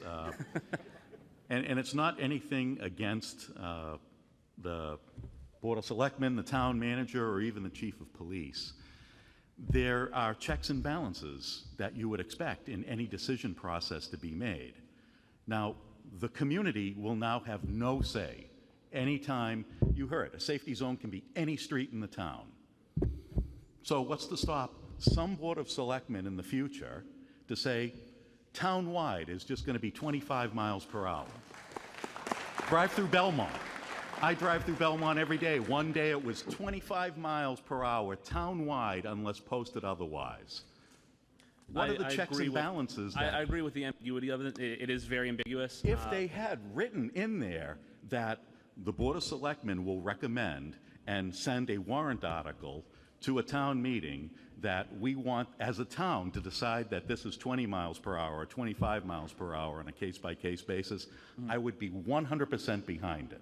But because none of that language is in there, I couldn't support it, and a majority of the FinCom members couldn't either. Thank you.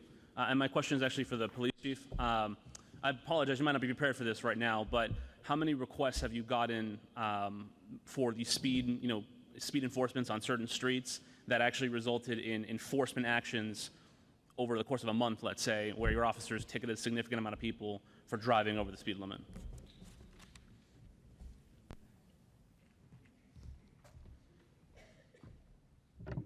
The police department fields on an average of probably 2 to 3 complaints about, or more, of speeding vehicles throughout neighborhoods in the community.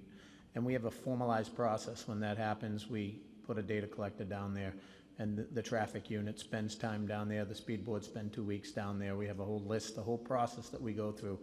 But it is one of the most significant concerns for people in this community relative to quality of life, is speeding cars in their neighborhood. So we do write an average of about 5,000 tickets a year. We do generally direct our patrols on the complaints and in the areas that we've determined through our data collector where the speeds of the vehicles are in excess of the speed limit.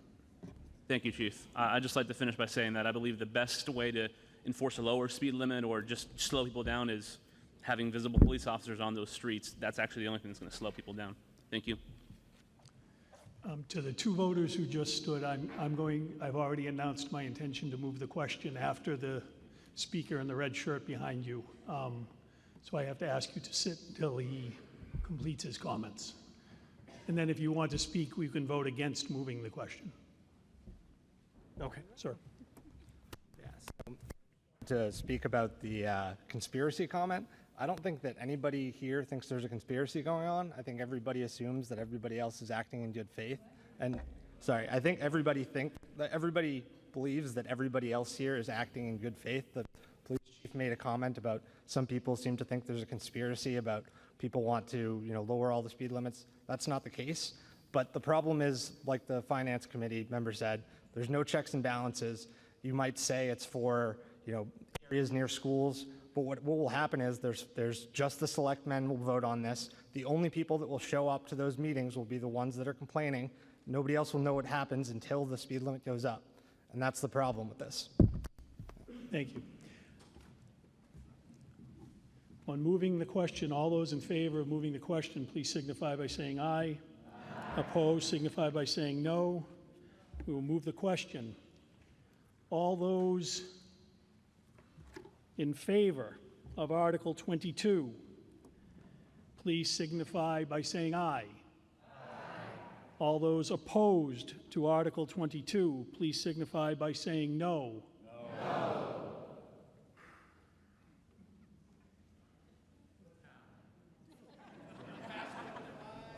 The chair is in doubt.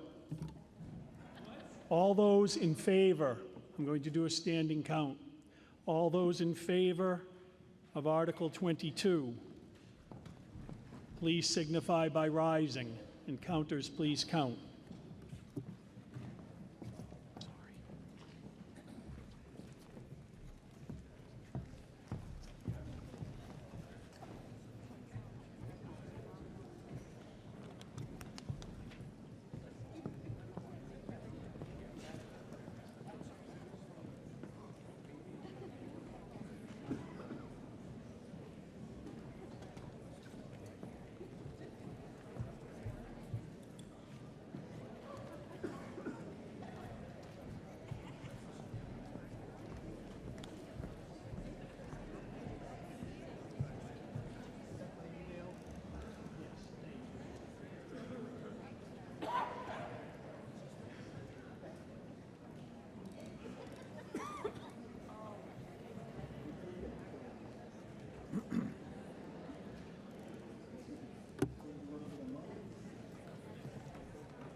Excuse me.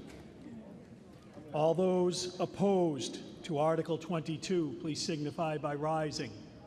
Counters, please count.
Doing good. Yeah.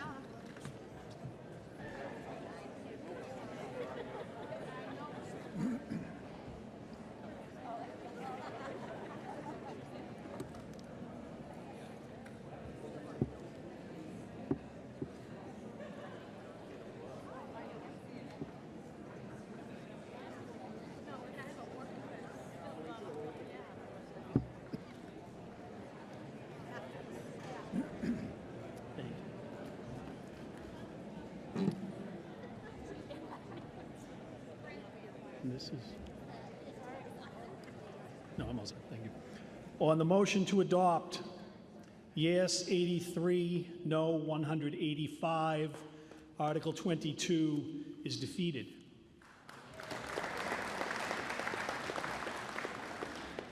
Article 23, Mr. Wilson. The Finance Committee moves to adopt Article 23. Is there any discussion on Article 23? Ma'am. Hi, Judith Bader, 838 Chandler Street. I just have a question. Give me a general idea of where those lots are located. Mr. Wilson. They're located on Rebecca Lane. On what? Rebecca Lane. Rebecca Lane. What part of town is that? I've never heard of that one. Rebecca Lane. It's South Tewksbury, I'd call it. Well, what streets does it intersect with, or you don't know? Somebody knows. Police chief, fire chief, can someone inform us where? Where is it? Where is it? Off of Salem Road. Okay, cool. Thank you. Thank you. Sir. Hello, Eric Jordry, 22 Randolph Drive. I like to oppose this article because the value of this land is very cheap. How much, if you sell it for $32,900, that someone's not going to turn around and sell it for hundreds of thousands? And why is this not being, when I asked you for Article 8 before, what assets the town has to sell to help the elementary school, you said none. Why is this land not sold for higher prices, considering all land and houses are sold for hundreds of thousands of dollars in today's day and age? This is 1960 prices. And put that towards the elementary school. That's like $2 million there.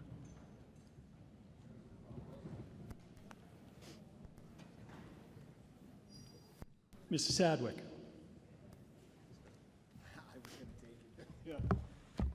Steve Sadwick, Assistant Town Manager. Sorry, Those you see there that they're 4 town-owned lots and a total of 1.23 acres in total. And the intention here is to fulfill another purpose in the town, which is for affordable housing. When the town goes out to sell those lots, we will have an RFP, and that RFP will make sure that they're sold. So it's not going to be flipped, and there's a deed rider that goes into effect that keeps those properties affordable in perpetuity. What's your definition of affordable? 80% of the area median income. It's on a state subsidized housing inventory that we try to maintain at a 10% level of our year-round housing.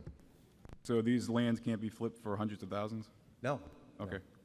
Well, why, instead of appropriating it for this housing, why don't we use it for actually selling it and profit off it so the town can profit? Because we're trying to accomplish another public purpose with those lots. But the public purpose would be hiring for higher prices. That means higher tax revenue, more money for elementary school.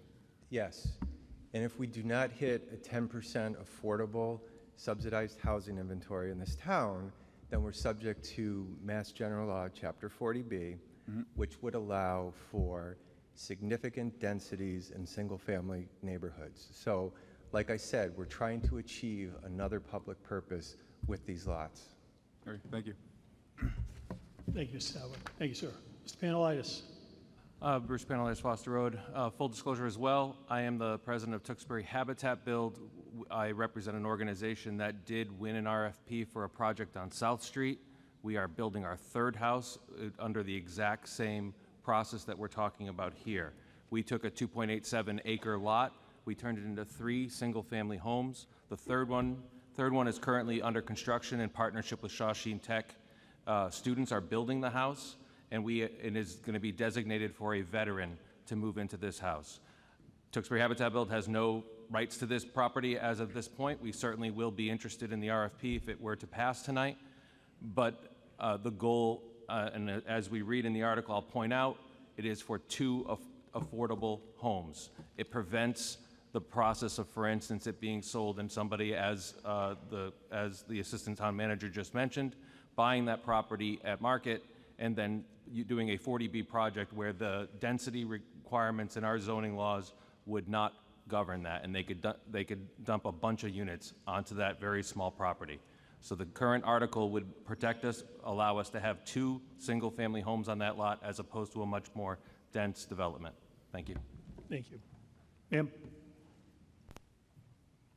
Hello, my name is Danielle Newell. I live on Rebecca Lane, 51 Rebecca Lane. I've lived there for 12 years. I have 3 small children. It's a dead-end road. It's where I've raised my family. One of my biggest concerns, obviously, is going to be the traffic through that area. Also, one of my questions, I guess, I have been speaking with, I believe, Steve Sadwick. If I'm saying your name correctly, I'm sorry.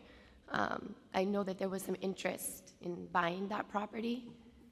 I'm confused as to why Tewksbury has precedence over buying that property rather than someone who's interested in it. They wanted to buy it, but they were told they could not. How come? Or let me rephrase that. I guess they weren't told anything, or I wasn't told anything. I just knew that there was interest in buying the property. I saw the letter. Right, and the property here is on the warrant. It was the housing partnership for the town that expressed an interest in doing this project. It wasn't the housing partnership, not to interrupt you. I have a letter from Mr. Sadwick I could pull up on my phone that was from, I don't want to go, I could pull it up, that was from a personal buyer, like a resident within the town that was interested in buying that property because it abuts their land. Right, no, but the town already had involved.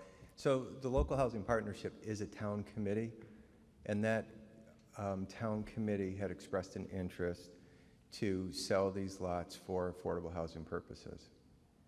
So, okay, so the land is not put up for sale and someone just can't decide to buy it.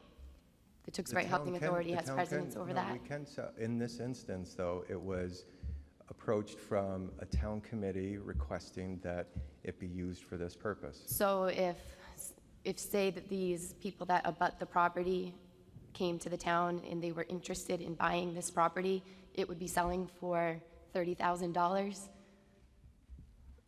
Like I think the gentleman that came up. Right, that's what it's appraised at. That's what it's appraised at. Okay. I'm sorry. Well, I'm going to ask you all, you know, like I said, I've raised my family there. I have 3 young children. It's a nice dead-end road. I've lived in this town for 12 years. So my whole life, actually, I've lived here. I've lived on Rebecca Lane for 12 years, and I am opposed to this. And I'm a little worried about what affordable housing is going to do to the value of my property. Thank you. Thank you. Mr. Dekoff. Hi, Steve Dekoff, 674 East Street. I'm actually on the local housing partnership. And a little history behind everything that's going on. Back in about 2002, I got on the local housing partnership, and we were about 4.5% affordable housing, and we were subjected to 40Bs all the time back then. Throughout the years, we've gotten up to over 9.5%. We'd be over 10 except for a couple of projects in town that I won't talk about. But throughout the master plan, throughout the ages, we've always talked about infill development. We've been part of that master plan development, the local housing partnership, taking unused, unwanted, town-owned parcels that taken off the tax title, I think they were tax title properties, and putting them back on the tax rolls and creating some affordable housing for some worthy residents. There's going to be 2 houses built there, one on a half-acre lot, one on a 3/4-acre lot, and that neighborhood is filled with half-acre lots, even smaller. But mostly, those two houses are going to fit into the neighborhood. And I think bit by bit and slowly but slowly, we're getting at that 10%, and then we won't be subjected to any outside companies coming in and wanting to construct big, huge apartment buildings. Thank you. Thank you. Mr. Robertson. Thank you. David Robertson, 41 David Morris Road. I just wanted to come and voice my support for this amendment. I understand the concerns of the neighborhood, but if you take a look at other houses that are built in this style, if you take a ride down South Street right now, aside from the projects that are currently being worked on, in a few years you're not going to be able to tell that these were not part of the neighborhood before. If you had moved into town, these blend into the neighborhood. As they were mentioned, they have a affordable rider in near perpetuity, and again, it fits the vibe of Tewksbury. This is not the 40B development that will make a meeting like tonight look like nothing if it gets proposed in town. It will keep the neighborhood looking the same. I understand the concerns of traffic, but it is only a small 2 lots. And again, for the rest of us elsewhere, this is a fiscally disciplined path forward to reaching that 10%. Again, I have grave concerns about large-scale 40B down the line. Your town officials have been very active in seeking ways to promote private development or development such as this to kind of dissuade any 40B coming through. So I myself, as a personal resident, rise in support of this. I think it fits the neighborhood, it fits the town, it welcomes opportunity for veterans or senior citizens or families buying a house for the first time. So I appreciate it. Thank you. Sir, after this vote, I'll be moving the question. Bob McKenna, 29 Actually, Oregon I'm Road. sorry, sir. Ma'am, were you getting up to speak? No? Okay. I had a question. A lady that just spoke, I believe she was in a butter. She was asking some questions about not having a chance to buy the lot herself. I'd like to make a motion, if I'm allowed to, that we postpone this so abutters who have an issue with this, being right next door to them, they have a chance to get more information and maybe look at alternatives. It seems like we're running roughshod over a neighbor to this property, and I don't like them being stepped on.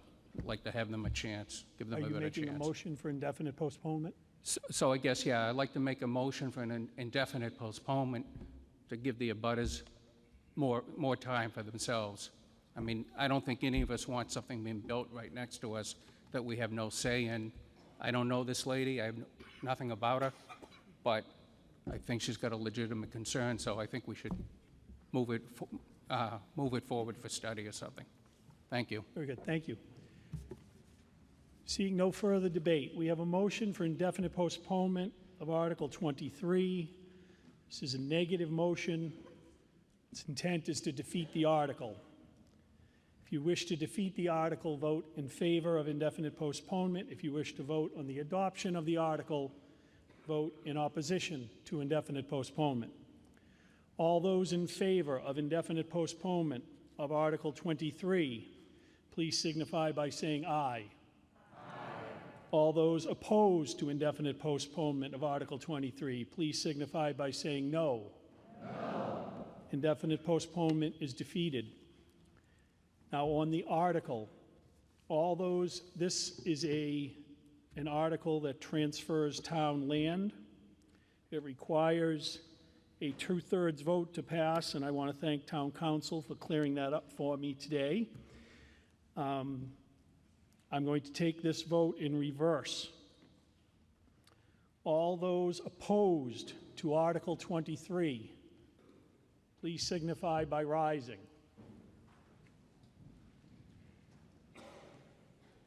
Can I have a quick count, please? Just because of my eyes. Counters, please count.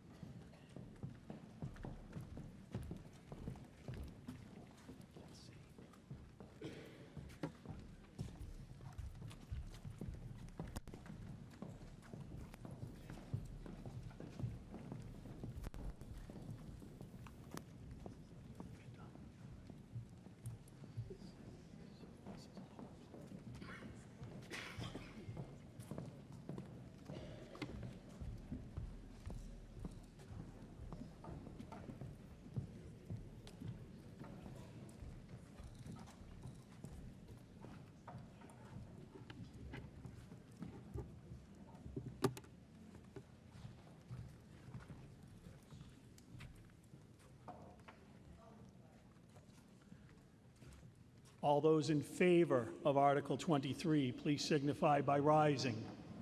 Counters, please count.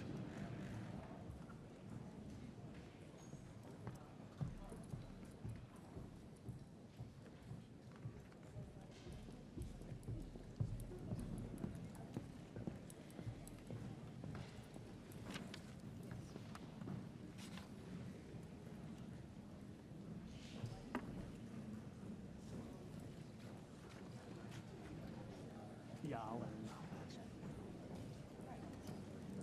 Until 7:30. Yeah.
On Article 23, yes, 196, no, 27, required 149 to pass. Article 23 is adopted. At this time, it is past 11 o'clock by town bylaw. We are not allowed to begin debate on any more articles. We will act on the remaining 6 articles in Section 2 on Wednesday. Mr. Wilson, can I have a motion to adjourn the 2019 annual town meeting until 7:30 p.m. on Wednesday, May 8th, 2019? So moved, Mr. Moderator.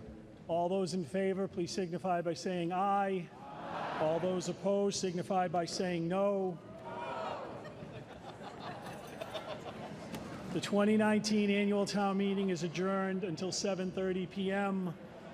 on Wednesday, May 8th, 2019. Good night, all.